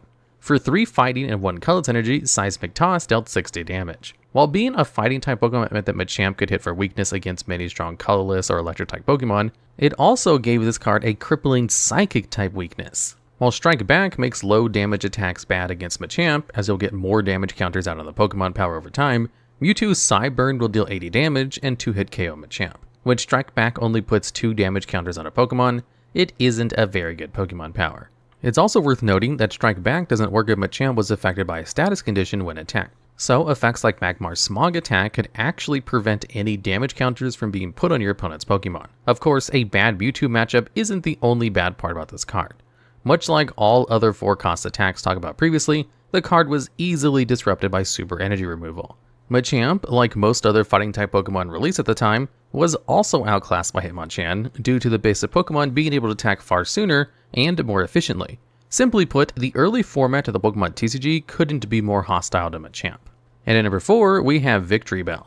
For 1 Grass Energy, Lure lets you switch one of your opponent's bench Pokemon with their active Pokemon. For 2 Grass Energy, Acid deals 20 damage and prevents a defending Pokemon from retreating if you win a coin flip. Victreebel doesn't have the same issues against super energy removal that many other bad evolution Pokemon do, since its attacks have very low energy costs.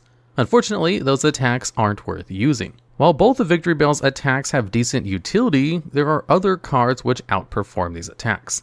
Lure is just Gust of Wind, but as an attack. While Gust of Wind is a very strong effect, it's best used when you switch a Pokemon you want to damage into the active spot. Since Lure counts as your only attack for the turn, it can't be used nearly as well as the trainer card. If you use Lure to bring up a vulnerable Pokemon to the active spot, your opponent has their whole turn to get that Pokemon back onto their bench before you have a chance to attack it.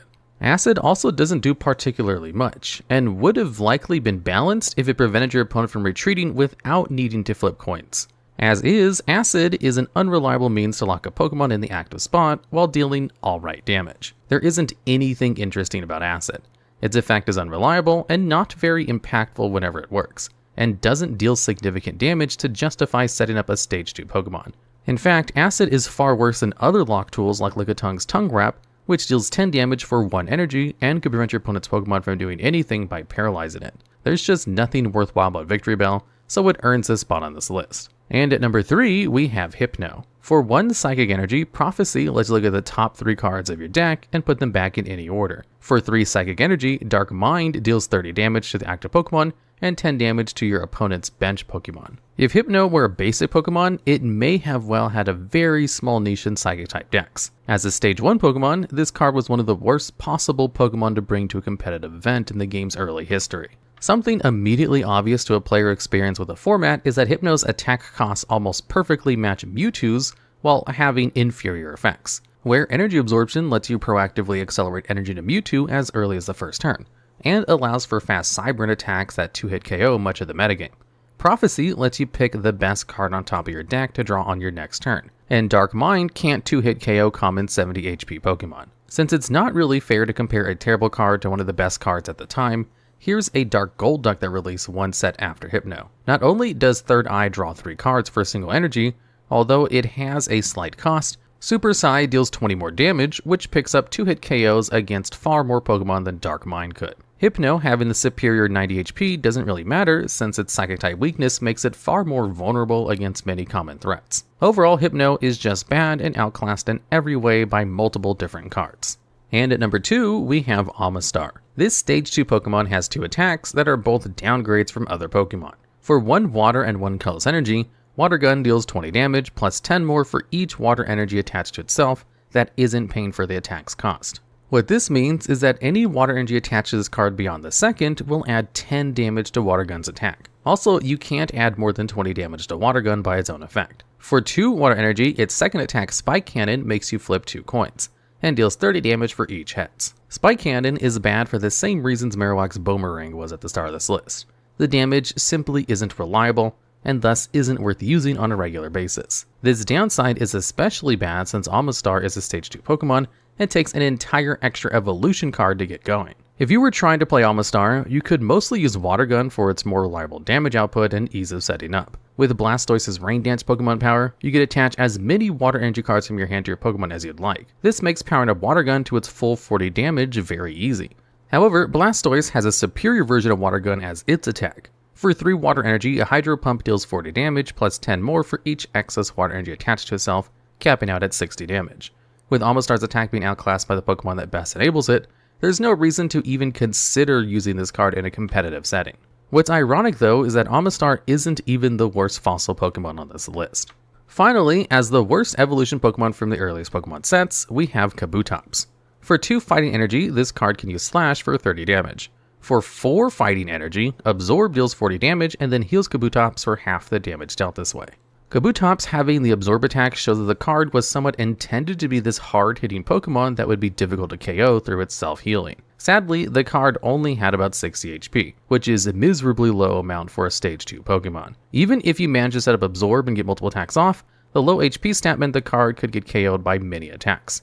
Most notably, Wigglytuff, which was able to deal 60 damage to do the wave as long as the player had a full bench of 5 Pokemon. For a Stage 2 Pokemon that takes multiple cards to even get going on the field, having a bad matchup into one of the most played Pokemon in the metagame was an insurmountable obstacle towards meta relevance. For what it's worth, Kabutops' Absorb would always one-hit KO Wigglytuff in return due to the latter's fighting type weakness. But this would be simply too unrealistic to set up. Since it takes 4 energy to use Absorb, your opponent could simply use Gust of Wind to KO any Kabutops before you could set up all the energy necessary.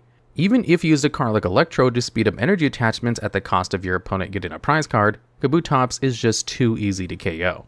Fossil Pokemon have been a mainstay of the Pokemon franchise ever since the original games.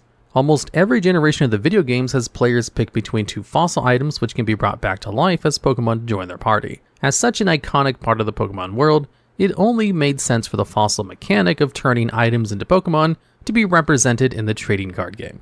Fossil Pokemon and their related game mechanics have gone through many iterations in the Pokemon TCG, and today we'll be looking at why fossil Pokemon rarely ever succeeded competitively in any form. Fossil Pokemon first debuted in the Pokemon TCG with the release of the aptly named Fossil expansion, the 3rd ever set in the game's history. In order to reflect the original video game's mechanic of reviving items, all fossil Pokemon evolved from the trainer card Mysterious Fossil. When played, this card acted like a Pokemon with 10 HP, no attacks, couldn't retreat, and couldn't be affected by status conditions.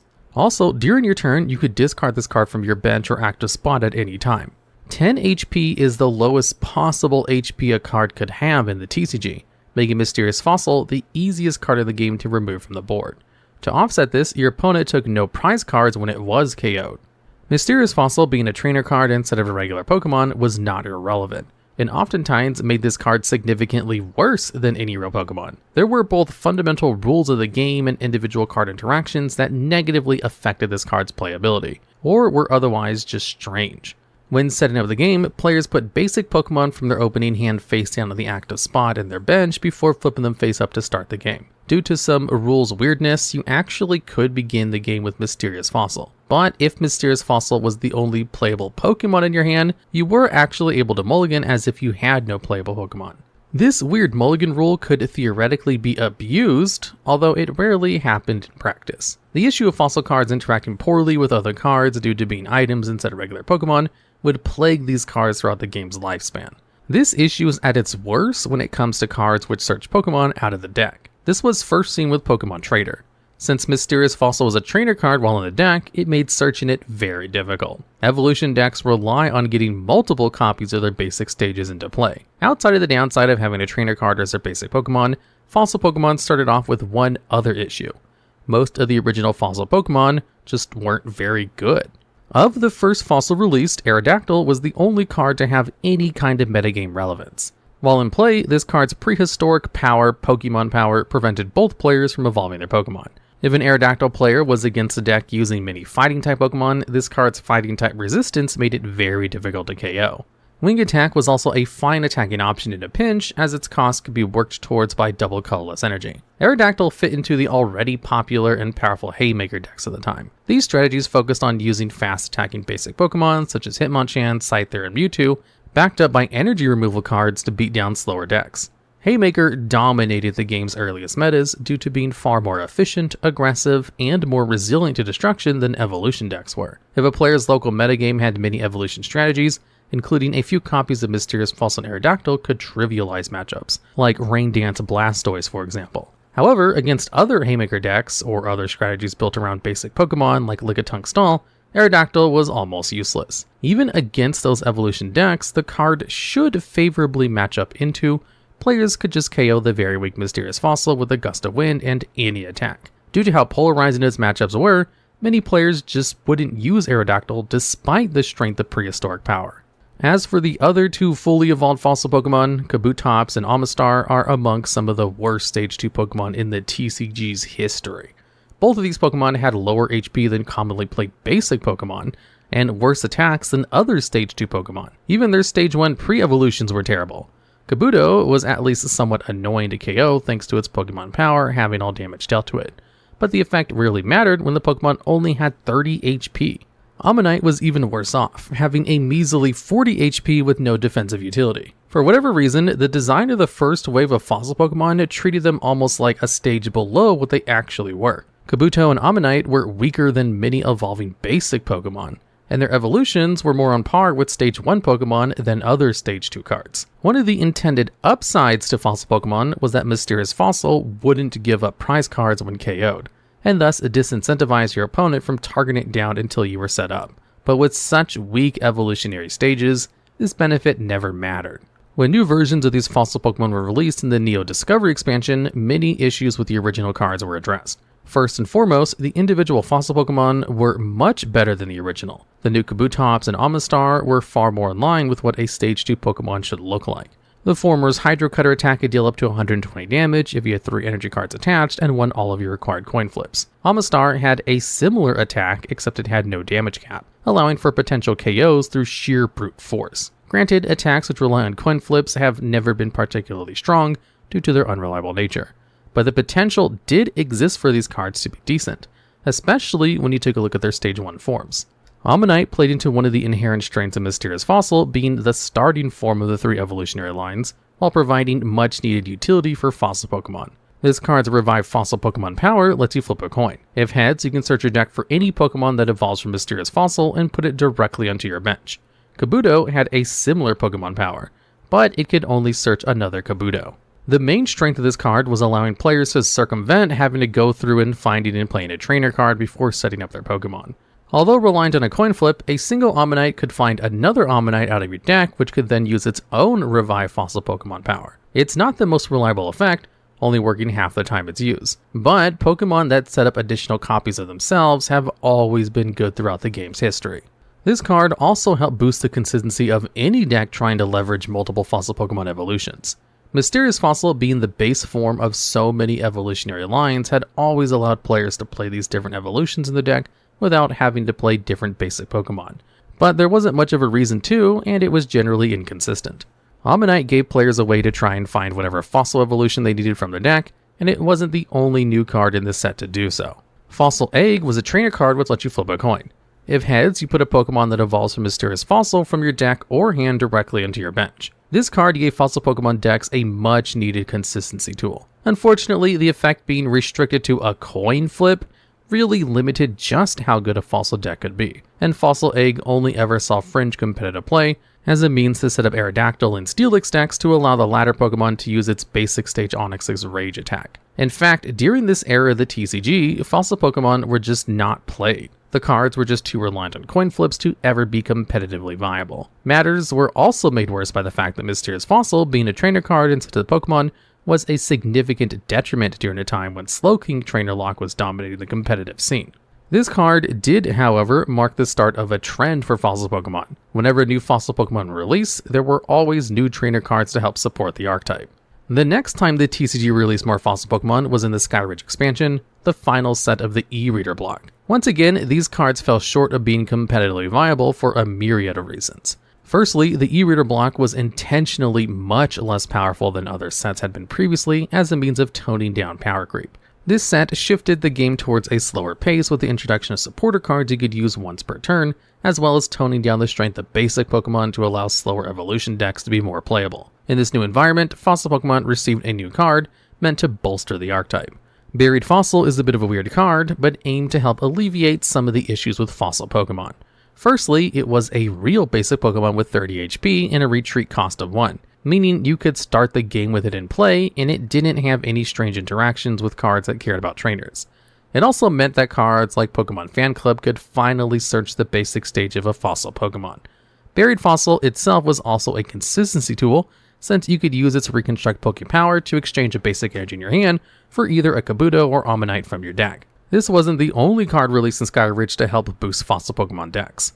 Underground Lake was a stadium card which lets you put a Kabuto or Ammonite from your discard pile directly onto your bench. This gave fossil Pokemon the ability to easily recover any KO'd Pokemon and help speed up into putting Stage 2 fossil Pokemon into play. Regrettably, these new Kabutops and Omnistars were just not very good. Even the new fancy Crystal-type Kabutops was unplayable, with overcosted attacks that had ridiculous energy costs. With the release of the Ruby and Sapphire games, 2 new fossil Pokemon evolution lines were introduced, Cradily and Armaldo. These Pokemon received their first cards in the Sandstorm expansion, the second ever set of the Ruby and Sapphire block. Instead of evolving from Mysterious Fossil, these 2 cards used Root Fossil and Claw Fossil respectively. These 2 Pokemon being introduced to the TCG also marked the first time a Stage 2 fossil Pokemon was rogue viable, since Cradily occasionally showed up in Ninjask Hit and Run decks as a utility Pokemon to switch into after using Quick Touch. When in the active spot, Cradyli's Super Suction Cups Pokebody prevented your opponent from retreating. Afterwards, Lure Poison could force any Pokemon of your choice into the active spot to slowly get chipped down by Poison and Spiral Drain. This card's previous stage was also arguably the best fossil Pokemon released up to this point. For 1 colorless energy, Lileep could use the Influence attack to put 2 of any combination of Ammonite, Kabuto, Aerodactyl, Lileep, or Anorith from your deck directly into your bench, acting as an amazing setup tool for any potential fossil strategy. This card would end up becoming an important piece of Cradily EX decks after release of that card 2 sets later. Before talking about one decent fossil EX Pokemon, let's talk about the 2 mediocre ones that were released in Sandstorm, Kabutops EX and Aerodactyl EX. Kabutops EX's attacks resemble the Pokemon's first 2 cards, having an identical Hydro Cutter attack from its Neo Discovery printing and an attack reminiscent of Fossil Absorb. The first attack was unreliable due to its damage reliant on coin flips, and the second attack was far worse than other 4 energy attacks some EX Pokemon had at the time. There wasn't much of a reason to use Spiral Drain when Gardevoir EX's Psystorm could deal much higher damage. Aerodactyl EX wasn't much better off, but saw some fringe play due to its Pokebody.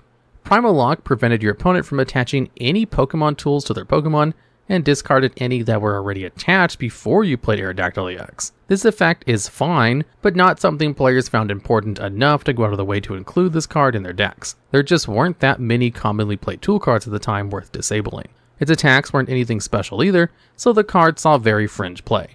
Cradily EX was really the only fossil Pokemon EX to have been the cornerstone of its own rogue deck. If this card was in the active spot, the Primal Vibes Pokebody prevented your opponent from evolving their active Pokemon. For 2 colorless energy, Eerie Light dealt 30 damage and confused the defending Pokemon. Lastly, for 2 grass and 2 colorless energy, Acidic Poison dealt 60 damage and poisoned and burned the defending Pokemon. This card's attacks weren't the greatest, but Primal Vibes was a potent floodgate effect. If your opponent relied on evolution Pokemon as their attack, they'd have to set them up on the bench and bring them into the active spot, something that would cost them time and resources they might not have to spend if they could just evolve their active Pokemon. If your opponent already had a powerful evolution in the active spot when you set up your first Cradily EX, you could just use Ancient Technical Machine Rock to devolve it and lock that card in your opponent's hand with Primal Vibes. It wasn't the most flashy strategy, but it was effective for a time, winning the 2004 Japan National Championship. Sadly, the strategy fell out of favor by the 2004 World Championship, in part to a poor matchup against some of the best decks.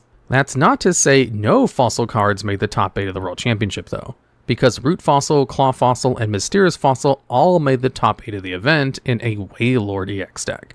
That's because the best way to play fossil cards at the time was to use them as sacrificial fodder in hit and run decks, or decks that wanted to wall up for a few turns. At the time, these cards still gave no prize cards when knocked out, meaning any attack directed at them didn't advance your opponent's win condition while stalling time for Wailord EX to get set up. This card's Dwindling Wave attack dealt 100 damage for 3 water and 1 colorless energy, reduced by 10 damage for each damage counter on it. 100 damage for 4 energy was a great rate for the time, but this deck needed a way to set up Wailord without taking too much damage in order to be effective. The fossil cards did a great job at this in the early game, while still having utility in the late game. If a Wailord EX was too damaged to output meaningful offense, you could use Super Deep Dive to heal 3 damage counters from it and switch it with the fossil on the bench. Buying this extra turn also allowed for more Blossom's heal dances to keep Wailord in tip-top shape. As sad as it is, this really was the closest fossil Pokemon ever got to being meta-relevant in the Ruby and Sapphire era of the games. It's not like there weren't any good fossil support cards released during this time either. The Legend Maker expansion released Strange Cave, a stadium card that lets you put a Stage 1 fossil Pokemon from your hand onto your bench once per turn. This same set had Armaldo EX, a 106 HP Pokemon which could deal 100 damage for 3 energy with its Vortex Chop attack if the defending Pokemon had any resistance, but it just wasn't good enough compared to decks like Flygon EX, Evolutions, or Blastoise EX. Fossil Egg got an updated version that included Lileep and Anorith and Hoenn Fossil. Mysterious Fossil even got a direct buff, having its HP increased to 50, but none of it mattered.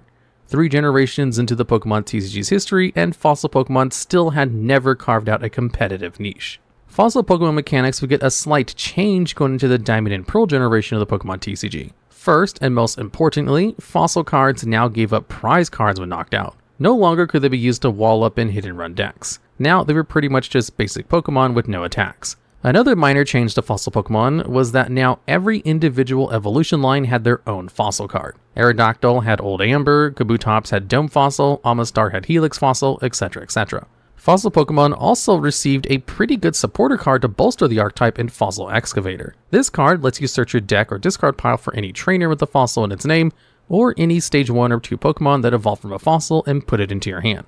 Fossil decks really needed a card like this, as an evolution line's basic stage, being a trainer card, started to become a significant downside when other decks got to use basic searching cards like Rosen's Research. During most of the Diamond and Pearl block, there just wasn't much of an effort made to push fossil Pokemon at meta threats. Even the 2 new evolution lines, Rampardos and Bastiodon, didn't get any particularly good cards and couldn't compete against meta strategies like Flygon or SP Toolbox decks. In the final expansion of the Diamond and Pearl block, Arceus, some fossil Pokemon designed to be played together and that showed real potential to be good were released. A new printing of Kabutops, Amistar, and Aerodactyl. For 1 fighting energy, Kabutops' Primal Scythe attack deals 20 damage, plus 50 more if you discard Old Amber, Dome Fossil, or Helix Fossil. 70 damage for 1 energy was a very efficient rate, 2-hit KOing most Pokemon in the game at the time when not accounting for resistances. Accompanying this card was Amistar, which could use Primal Tentacles attack for 1 water and 1 colorless energy to deal 30 damage plus 10 more for each Old Amber, Dome Fossil, and Helix Fossil in your discard pile. The synergy is fairly obvious here. Use Primal Scythe in the early game for efficient damage and to fill up your discard pile, after which you switch to using Primal Tentacles when its damage is scaled up by all the fossils you've discarded. Backing these 2 cards up was Aerodactyl and its Unearth Pokepower. Once per turn, Unearth lets you search your deck for either of the 3 mentioned fossils and puts 1 of them into your hand. With multiple in play, you could maintain a steady flow of fossils throughout the game to discard with Kabutops for extra damage, or to convert into card advantage through something like Felicity's Drawing.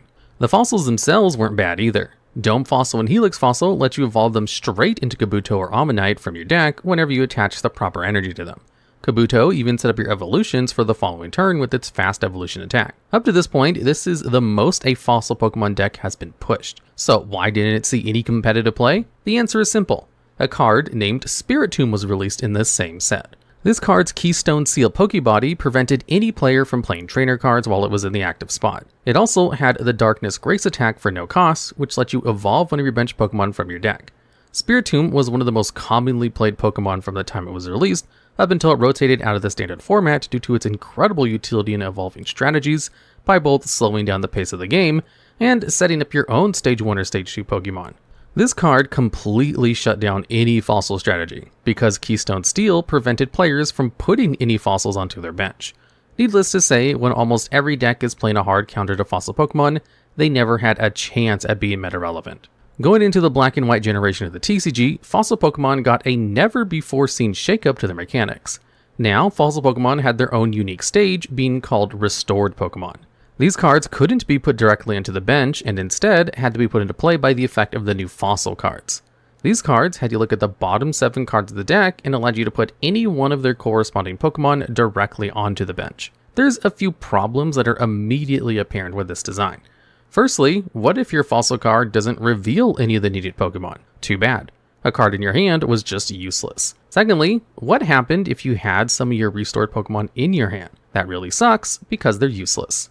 When restored Pokemon debuted in the Noble Victories expansion, there were no additional support cards to combat any of these issues, which was a shame because one of the new fossil Pokemon was actually very strong. Archeops was very similar to the original Aerodactyl, with its ancient power ability preventing any player from evolving. This card was never good in standard format due to how unreliable and bricky fossil Pokemon were, but it ended up being bannably powerful in the expanded format thanks to Maxie's hidden ball trick, putting it directly into play from your discard pile as early as the first turn. The soon after released Dark Explorers expansion released a new restored Pokemon in Aerodactyl and Twist Mountain, a stadium card that helps alleviate the issues of drawing your restored Pokemon. Once per turn, this card lets you put a restored Pokemon from your hand onto your bench, if you win a coin flip. Twist Mountain is not a good stadium card. Its main purpose is to help boost the consistency of an unreliable mechanic, but its effect only works half the time. It's a shame this card isn't good because the Aerodactyl released alongside it has a powerful ability.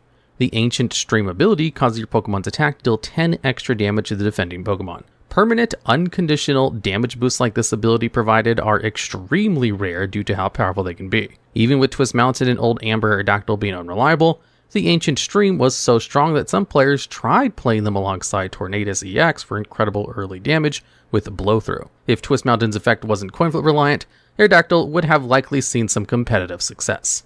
The Plasma Blast expansion once again tried to alleviate some of the issues with the restored mechanic. 3 new fossil Pokemon were released, each with the Prehistoric Call ability. If these Pokemon were in your discard pile, Prehistoric Call lets you put them onto the bottom of your deck, finally giving fossil Pokemon a way to guarantee their item cards won't miss. Discarding the Pokemon was very easy thanks to the existence of Ultra Ball and Professor Juniper, but these cards just didn't matter. The Plasma Blast expansion also released the format warping Genesect EX, and no restored Pokemon, let alone most cards, had any chance of being competitively viable in such a format. Sadly, this was it for the black and white generation of the Pokemon TCG. Just more bulk that never amounted to anything unless its entire mechanical gimmick was circumvented in the case of Archeops. The 6th generation of the TCG wasn't much better, although some of the efforts seem to have been made to improve the power of fossil Pokemon. X and Y's new fossil Pokemon Tyrunt and Amora released with the Fossil Researcher support card. This card allows you to circumvent restored mechanics by just letting you put up to 2 of any combination of Tyrunt and Amora directly onto your bench. Unfortunately, these Pokemon's evolutions, Tyrantrum and Aurorus, were either outclassed by different Pokemon, or didn't provide enough utility to be worthwhile. The Fates Collide set was the first since Arceus that featured cards which encourage you to play a deck with multiple fossil Pokemon. Amistar's Restoring Beam ability lets you put any restored Pokemon from your deck onto your bench once per turn. This card even had a Pokemon Break evolution you could play to give it extra utility. Amistar's Break Dangerous Tentacle ability lets you force any of your opponent's bench Pokemon EX into the active spot once per turn. If you got this card set up, it provided both a repeatable way to cheat your restored Pokemon into play and an easily repeatable gusting effect, something the game rarely ever has. Accompanying this great utility was a new Aerodactyl with an incredible attack. For 2 colorless energy, Jet Draft deals 120 damage and discarded a special energy from the defending Pokemon. This attack is very blatantly pushed to the limits of how good an attack can be. An attack playable by double colorless energy that dealt 120 damage and provided energy disruption was unheard of at the time. With both fantastic utility and an insanely efficient attack, why then wasn't this deck competitively viable? Well, the main issue of unreliability still plagued the deck. Amistar gave you restored Pokemon every turn, but you still had to get the first Amistar in play. Another issue was fossil Pokemon just being outclassed by faster decks, like Vespiquen or Night March. The third major issue with restored Pokemon during this time was the issue of item lock completely preventing your initial setup. Seismitoad EX and Vileplume were the strongest item lock pieces in the game's history since Slowking, and both warped the meta while being in the same format as these restored Pokemon. Having to compete with both more consistent strategies and some of the best possible counter strategies at the same time killed any chance restored Pokemon had at being viable. With the Sun and Moon generation of the TCG, the mechanics behind fossil Pokemon got yet another change. Restored Pokemon just didn't work, so the game switched things up. The Ultra Prism expansion marked the return of item cards as Pokemon, with all fossil Pokemon evolving from unidentified fossil. An item card with 60 HP, which was functionally identical to Ruby and Sapphire's mysterious fossil. Alongside this change, Ultra Prism also released Rampardos. This card had 2 great attacks. For 1 fighting energy, Clean Hit dealt 60 damage plus 60 more if the defending Pokemon was an evolution Pokemon. For 3 fighting energy, Wild Crash instantly knocked out the defending Pokemon if it was a basic Pokemon. Initially, this card wasn't very played, but we'll end up talking about it when some other fossil boosting cards are released. The Forbidden Light expansion provided Fossil decks a new and very useful item card. Fossil Excavation Map lets you add an unidentified fossil card from your deck or discard pile to your hand, finally giving fossil decks a reliable way to search their basic Pokemon. The Team Up set then released 2 good fossil Pokemon and 1 card which benefited fossil decks greatly. This set's Aerodactyl took after its Fates Collide version, featuring a highly efficient attack. For 3 colorless energy, Fossil Fangs dealt 180 damage if you had no Pokemon GX or EX in play. With a triple acceleration energy, this attack could have its cost met by a single energy attachment, trading very efficiently against 3 prize Pokemon. With a choice band attached, this attack even one-hit KO relevant 2 prize Pokemon, like Zoroark GX. Aerodactyl was an occasional feature in Rogue's single prize decks, looking to take positive prize card trades against opponents playing multiple prize Pokemon, finally making it one of the most used fossil Pokemon in the game's history. The other relevant fossil Pokemon released in Team Up was Amistar. If you had less Pokemon in play than your opponent, Fossil Bind prevented your opponent from playing any item cards. This card wasn't played so much in fossil decks as it was in strategies that wanted to put few very powerful Pokemon into play. The best example of this was Gardevoir and Sylveon EX decks. This deck only wanted to put 1 to 2 copies of its namesake card into the board and utilize the supporter card Green's Exploration.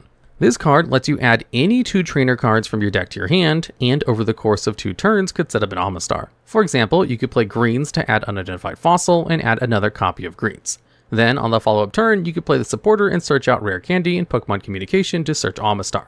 Any deck playing Green's Exploration could theoretically play this Pokemon for a somewhat reliable item log, making it one of the more versatile fossil Pokemon. Accompanying these 2 cards in Team Up was Jirachi. Once per turn, if this card was in the active spot, you could use Stellar Wish to look at the top 5 cards of your deck and put any 1 trainer card you find there into your hand. With a Skateboard, Switch, and a few Jirachi, it was easy to use Stellar Wish multiple times per turn and grab whatever trainer cards you needed to set up. In the case of fossil decks, this meant anything from a necessary supporter card, any utility trainer cards, an unidentified fossil, or a very important Statum card that was released in the Unifying Minds expansion. Pokemon Research Lab was the setup card fossil strategies had needed for years, and helped push fossil Pokemon as its own strategy to tournament success. Once per turn, this lets you search your deck for any 2 Pokemon that evolved from unidentified fossil.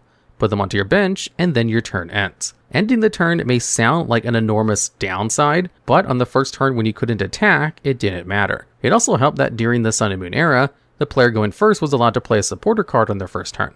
A fossil Pokemon's deck's first turn was almost entirely dedicated to finding Pokemon Research Lab, using as many Stellar Wishes as necessary plus a supporter card.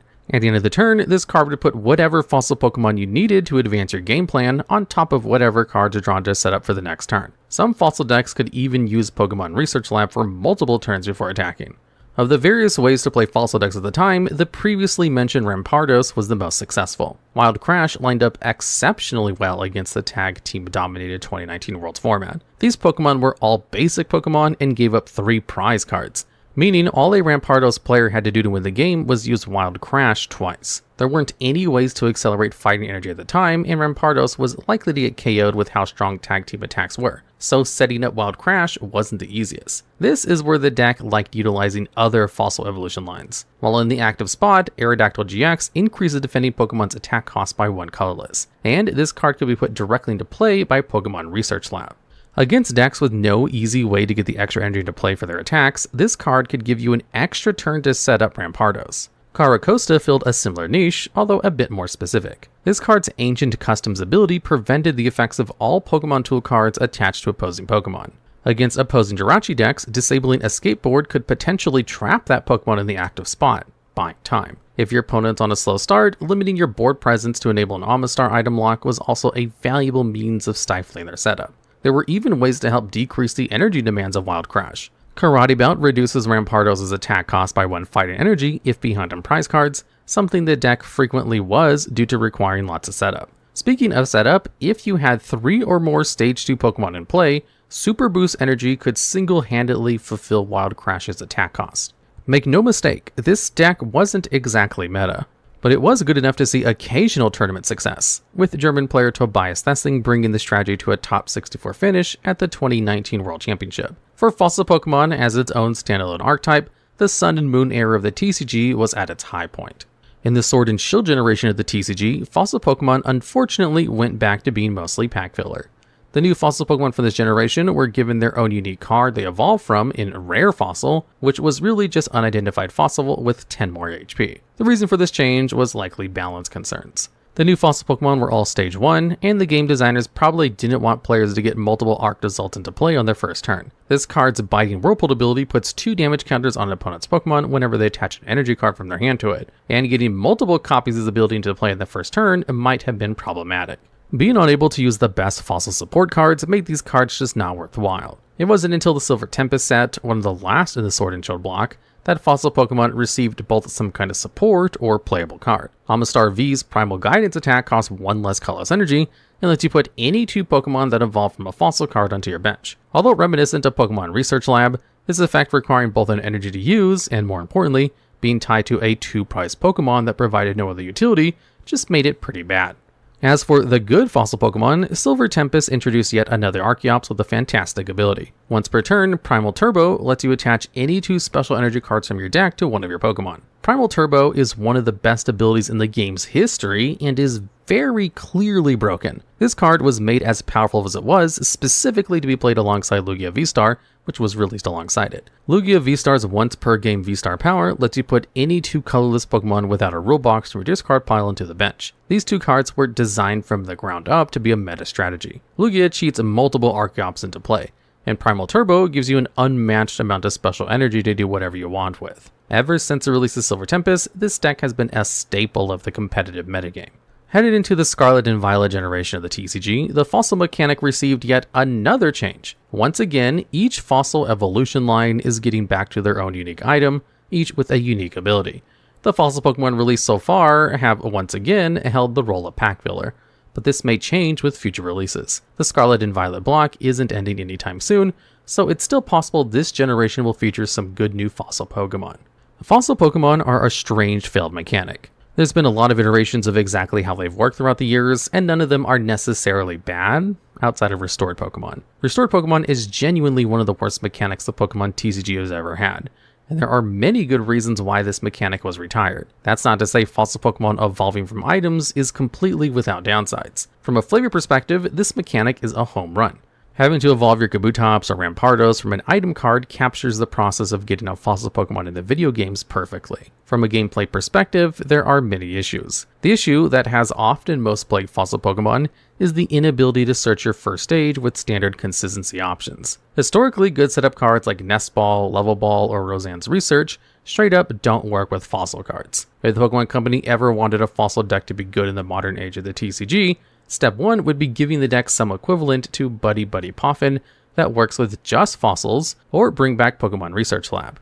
These cards would help bridge the gap in consistency between a fossil Pokemon and other Pokemon. As is, fossil Pokemon take more effort than regular Pokemon to set up without any real reward for doing so. That's the other main issue with fossil Pokemon.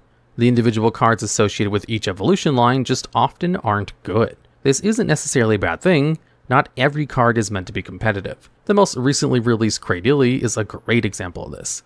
In a casual setting, this card helps enable a deck built around stacking status conditions to deal massive damage, but the deck can't compete against the more optimized meta. For any fossil deck to be competitively viable, it would need a card pushed and designed specifically to be viable. If the Pokemon Company wanted there to be a meta-relevant fossil deck, they'd print a powerful new Pokemon EX that somehow cares about fossil cards. Maybe could cheat out a Karakosta or Kabutops to leverage their abilities, or maybe could let you move energy around your fossil Pokemon to have any card on your field be a possible attacker to adjust to any situation. The options are almost endless. The question is whether developers of the game want to actually pursue them. The earliest sets in the Pokemon TCG were home to many powerful Pokemon that defined the early competitive metagame. So today we're going to get some of the best Pokemon from the game's first generation sets. Starting off at number 10, we have Hitmonchan. This 70 HP Pokemon can use its Jump attack to deal 20 damage for a single fighting energy. For 2 fighting and 1 colorless energy, Special Punch deals 40 damage. While this card would be wholly unimpressive by today's standards, many of its aspects made it one of the best attackers for aggressive decks back in the earliest competitive formats. Firstly, 70 hit points meant that Hitmonchan was tanky enough to survive multiple attacks from other aggressive Pokemon. Against the commonly used Scyther, Hitmonchan had enough HP to survive 2 slash attacks. 70 hit points also allowed Hitmonchan to survive multiple attacks from the widely played Magmar, Electabuzz, and itself in a mirror match. Hitmonchan's attacks were also very efficient at the time. Jab dealing 20 damage for a single energy attachment allowed the card to quickly rack up damage from the very start of the game.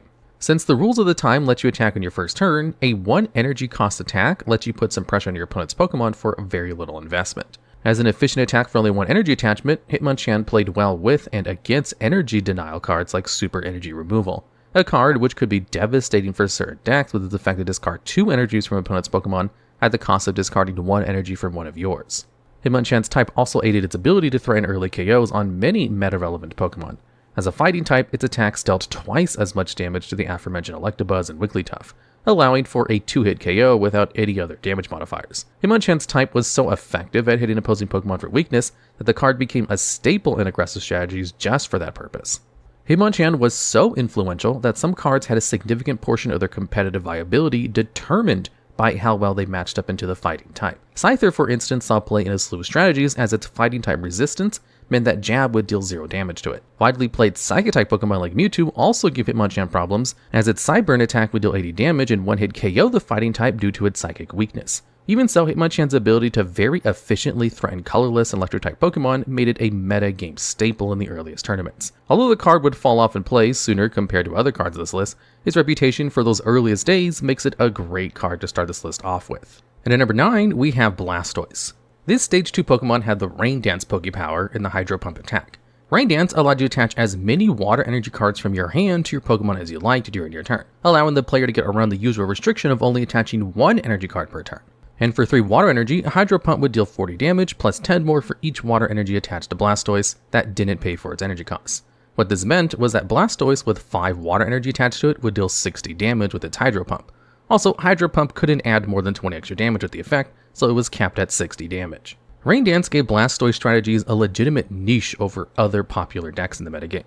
Since you could attach as many energies as you wanted during your turn, Blastoise decks got to utilize powerful cards which couldn't see play in other decks. Most notably, Articuno, a Pokemon that saw 0 play outside of Rain Dance decks, as it was very weak against Super Energy Removal discarding all of your energy attachments, which was a vicious threat when easily powered up in a single turn with Rain Dance. Freeze Dry gave Articuno a chance to paralyze your opponent's Pokemon, which meant it couldn't take any actions including attacking during your opponent's next turn. Paralysis is the strongest status condition in the Pokemon TCG, as it denies your opponent's Pokemon a chance to do anything. Since Articuno had a respectable 70 HP body, your opponent not being able to attack after using Freeze Dry made that card deceptively difficult to KO. If you wanted more damage over utility, for 4 water energy, Blizzard dealt 50 damage to defending Pokemon, and then you flipped a coin.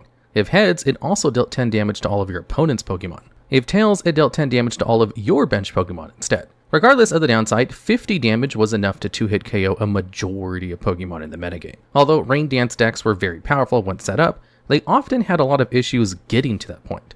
Since Blastoise is a Stage 2 Pokemon, you had to evolve Squirtle into the Stage 2 over multiple turns, or with a trainer card Pokemon Breeder over a single turn. Squirtle was also exceptionally vulnerable against Electabuzz, which hit Squirtle for its weakness.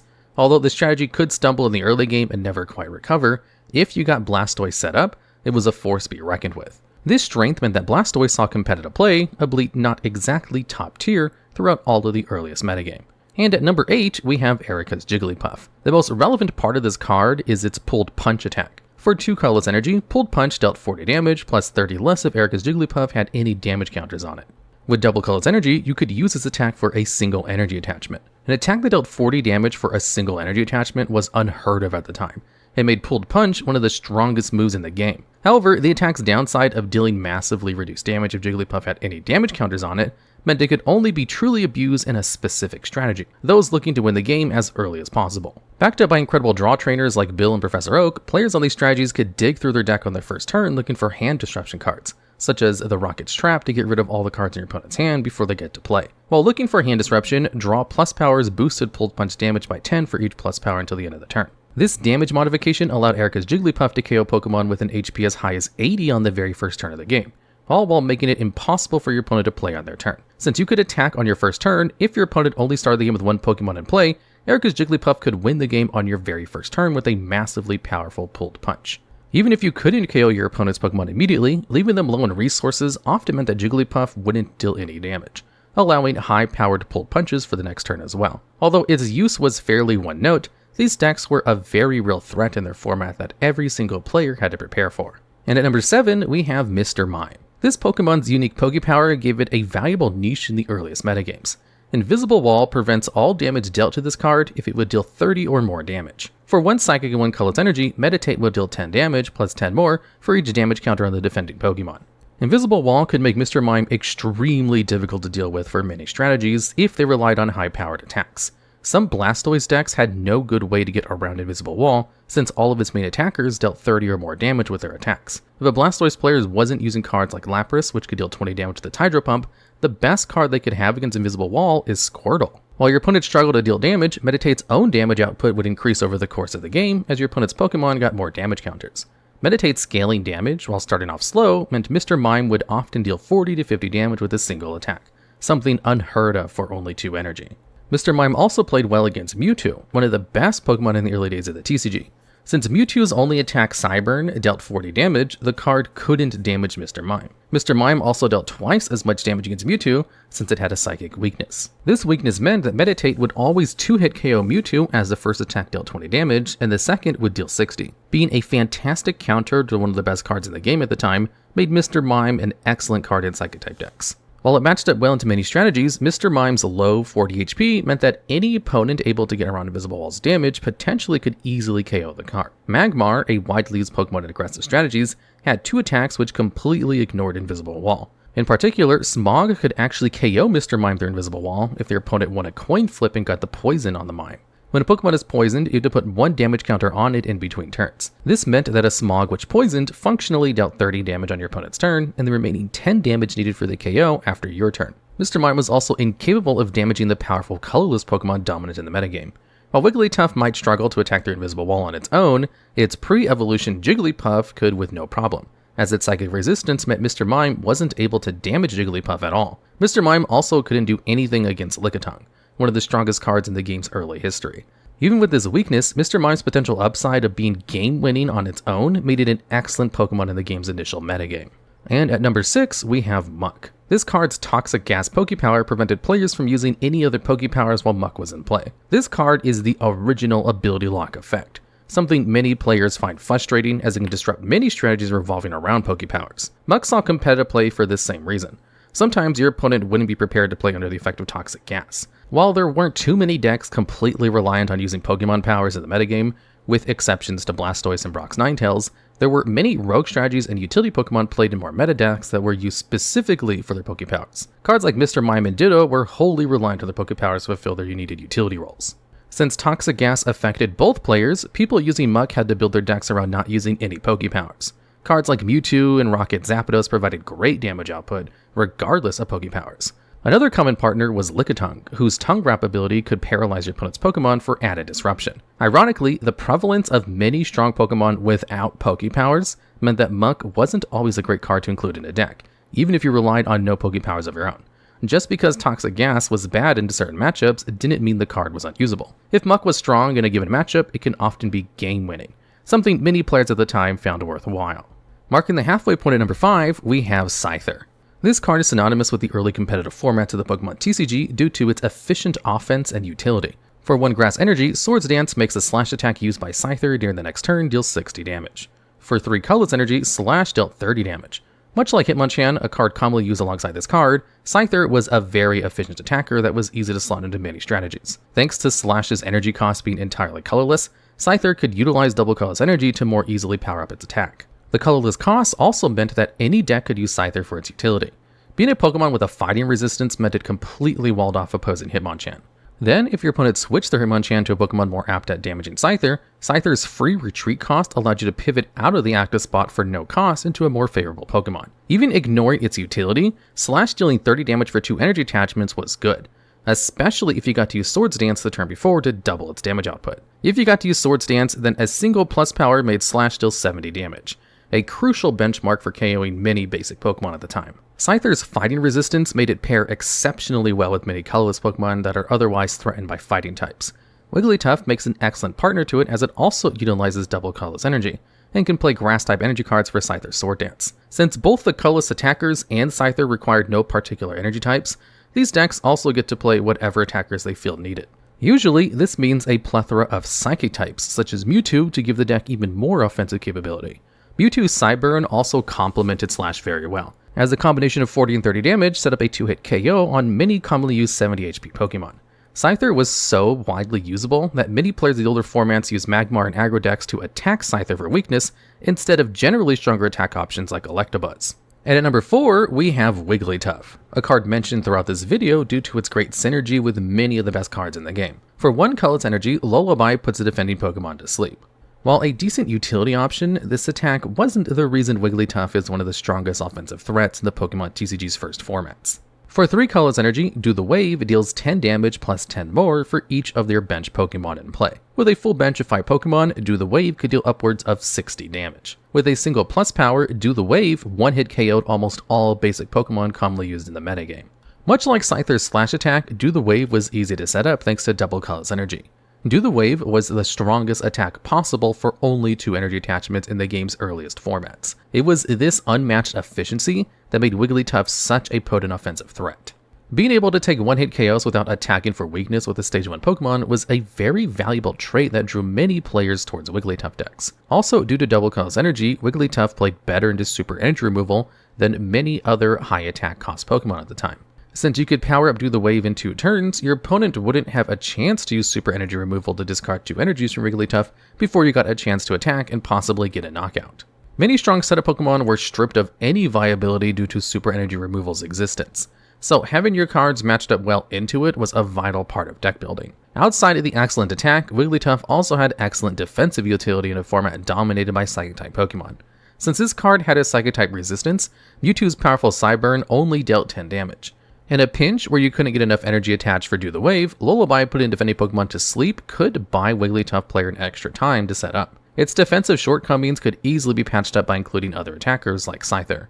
Wigglytuff strategies were also some of the most flexible in the early TCG, as the card could be paired alongside anything. Its most common pairing was Scyther and Mewtwo, although other combinations were also meta viable. Some players opted for many Pokemon which could apply early pressure like Hitmonchan, Electabuzz, and Magmar. Sometimes players included Muck to shut down opposing decks reliant on Pokepowers. Other builds of Wigglytuff included a plethora of hand disruption cards like Rocket's Sneak Attack and the Rocket's Trap. For being one of the most flexible strategies and a powerful attacker, Wigglytuff easily earns its spot on this list. And at number 3, we have Rocket's Zapdos. This card was both a fantastic card in the early game and a threatening late game cleaner capable of knocking out a full HP Pokemon with ease. For 1 electric energy, Plasma dealt 20 damage and made you attach 1 electric energy from your discard pile to itself. For 3 electric and 1 colorless, Electroburn dealt 70 damage at the cost of Zapdos dealing 10 damage to itself for each electric energy attached to it. The Plasma attack is what really makes Rocket Zapdos such a great card. Having an attack on a basic Pokemon that dealt 20 damage for a single energy was enough to make some cards viable on their own, as it lets you deal solid damage from the very first turn of the game. As a basic Pokemon, Rocket Zapdos Plasma dealt a respectable 20 damage for a single energy with an additional upside, something unheard of at the time. It wasn't a bad upside either, as the energy acceleration lets you work towards powering up Electroburn without demanding your once per turn energy attachment. Getting electric energy in the discard pile for Plasma to reattach was trivial thanks to trainer cards like Professor Oak, Computer Search, and Item Finder. Plasma also let Rocket Zapdos use super energy removal with little to no cost by reattaching whatever energy you discarded for the trainer's cost. Plasma similarly let Zapdos players recover any energy cards lost to opposing super energy removal. This resilience to energy removal cards makes setting up Electroburn very reliable. Regardless of the self-damaging downside, 70 damage for a single attack was fantastic, letting Rocket Zapdos one-hit KO many prevalent threats in the metagame. The self-damage can also be somewhat mitigated with cards like Defender, a trainer that reduces all damage the attached Pokemon took by 20 until the end of your opponent's next turn. This damage reduction includes attacks made by the attached Pokemon, so Electroburn could deal as little as 10 damage to Zapdos, a downside much more reasonable than 30 or 40 self-damage. Rocket Zapdos is such an iconic Pokemon from the earliest days of its history that it received a commemorative reprint in the 25th anniversary SAT celebrations. And at number 2, we have Mewtwo, one of the most important Pokemon in the game's first generation format. For 1 Psychic Energy, Energy Absorption lets you attach 2 energy cards from your discard pile to Mewtwo. Then for 2 Psychic and 1 Colorless Energy, Psyberm deals 40 damage. In the base Fossil format, a popular retro format which includes the first 3 sets of the Pokemon TCG and some promo cards, Mewtwo using Energy Absorption to attach 2 energy cards to itself on the first turn is one of the strongest plays someone can make. Putting 2 energy cards into the discard pile was trivial with the likes of Computer Search discarding multiple energies while searching any card from your deck that you may need. By setting up 3 energies on your first turn, you could use your following energy attachments from your hand to power up new attackers while you dealt a potent 40 damage with Psyburn every turn. With Psyburn setting up 2-hit KOs on many of the format's basic Pokemon, a powered up Mewtwo represented a significant threat from the very first turn. Energy Absorption also gave Mewtwo the same resilience and synergy to and with energy removal cards that Plasma gave Zapdos. While Mewtwo had no resistance and thus no real defensive utility, its offensive prowess was so significant that early metagames were warped around Mewtwo's presence. Mr. Mime saw play in large part thanks to Mewtwo. Mew became a popular tech option due to its Psywave attack dealing 60 damage to a powered up Mewtwo, meaning a single plus power could round out the KO for only a single energy. Colorless Pokemon that resisted Psychic like Wigglytuff and Lickitung were also made significantly better due to their favorable matchup into Mewtwo. Its Psychic typing also meant that cards with a Psychic weakness became far worse than if Mewtwo hadn't existed in the format. With many Fighting-type Pokemon pushed out of the format due to Mewtwo's typing, Colorless Pokemon became even better. As previously mentioned, Mewtwo had great synergy with Wigglytuff because the latter could use Psychic Energy to power up its attacks. Generally speaking, in the early history of the Pokemon TCG, your deck needed to either use Mewtwo or have a good plan against Mewtwo in order to be successful. However, there is one other card which is even stronger than this meta warping Mewtwo. And taking the top spot on this list, the best Pokemon from the first generation sets is Lickitung. This Pokemon only has one relevant attack. For 1 Colorless Energy, Tongue Wrap deals 10 damage and you flip a coin. On heads, the defending Pokemon is now paralyzed. While the attack is functionally shared with Electabuzz and its Thundershock attack, what sets Lickitung apart is its massive 90 hit points. Out of all of the 6 sets from the first generation of Pokemon, 90 HP is the 3rd highest HP stat for a basic Pokemon, only behind Chansey and Brox's Onix. With an enormous HP and a 50% chance to paralyze your opponent's active Pokemon with each attack, Lickitung is an extremely difficult Pokemon to KO. Hitmonchan's Jab attack only deals 40 damage with weakness, only 3-hit KO Lickitung without any other damage modifiers. Lickitung also has the ever-important Psychic Resistance, so Mewtwo can barely damage it. Not even the powerful Wigglytuff can get a 1-hit KO, giving the Lickitung player a turn to remove their energy card with Super Energy Removal. Even if you got close to knocking out Lickitung, the player could just scoop it up back into their hand and then promote a fresh, undamaged Lickitung to the active spot. Although Tongue Wrap only deals 10 damage at a time, this card's incredible difficulty to be KO'd means that 10 damage adds up a lot over the course of a game. As a colorless Pokemon, Lickitung also gets to take advantage of a wide array of partner Pokemon. This card's most common partner is Scyther to complement its fighting weakness with a fighting resistance. Lickitung Scyther decks also get to use a powerful suit of Psychic-type Pokemon due to their colorless attack costs, often opting for Mewtwo's and Mr. Mime. Some players also use Chansey as another high HP, hard to KO Pokemon that could potentially deal massive damage with its double edge attack in the late game. There's also some Lickitung decks that try to win the game through stalling your opponent until they have no more cards remaining in their deck. These builds use cards like Muck for additional disruption and Moltres for its Wildfire attack that puts cards from your opponent's deck into the discard pile. What's really interesting about Lickitung's history is that the card saw very little play when it was released. It's with people revisiting the older formats and metagames that many players have come to the realization that Lickitung is absurdly powerful, with some players even arguing that Lickitung makes the older formats worse to play overall due to how strong Lickitung strategies are. It's not uncommon to see many tournaments held for the first generation sets being dominated by Lickitung strategies that are insanely hard to deal with appropriately. For being the #1 force in the metagame, Lickitung easily earns the top spot on this list.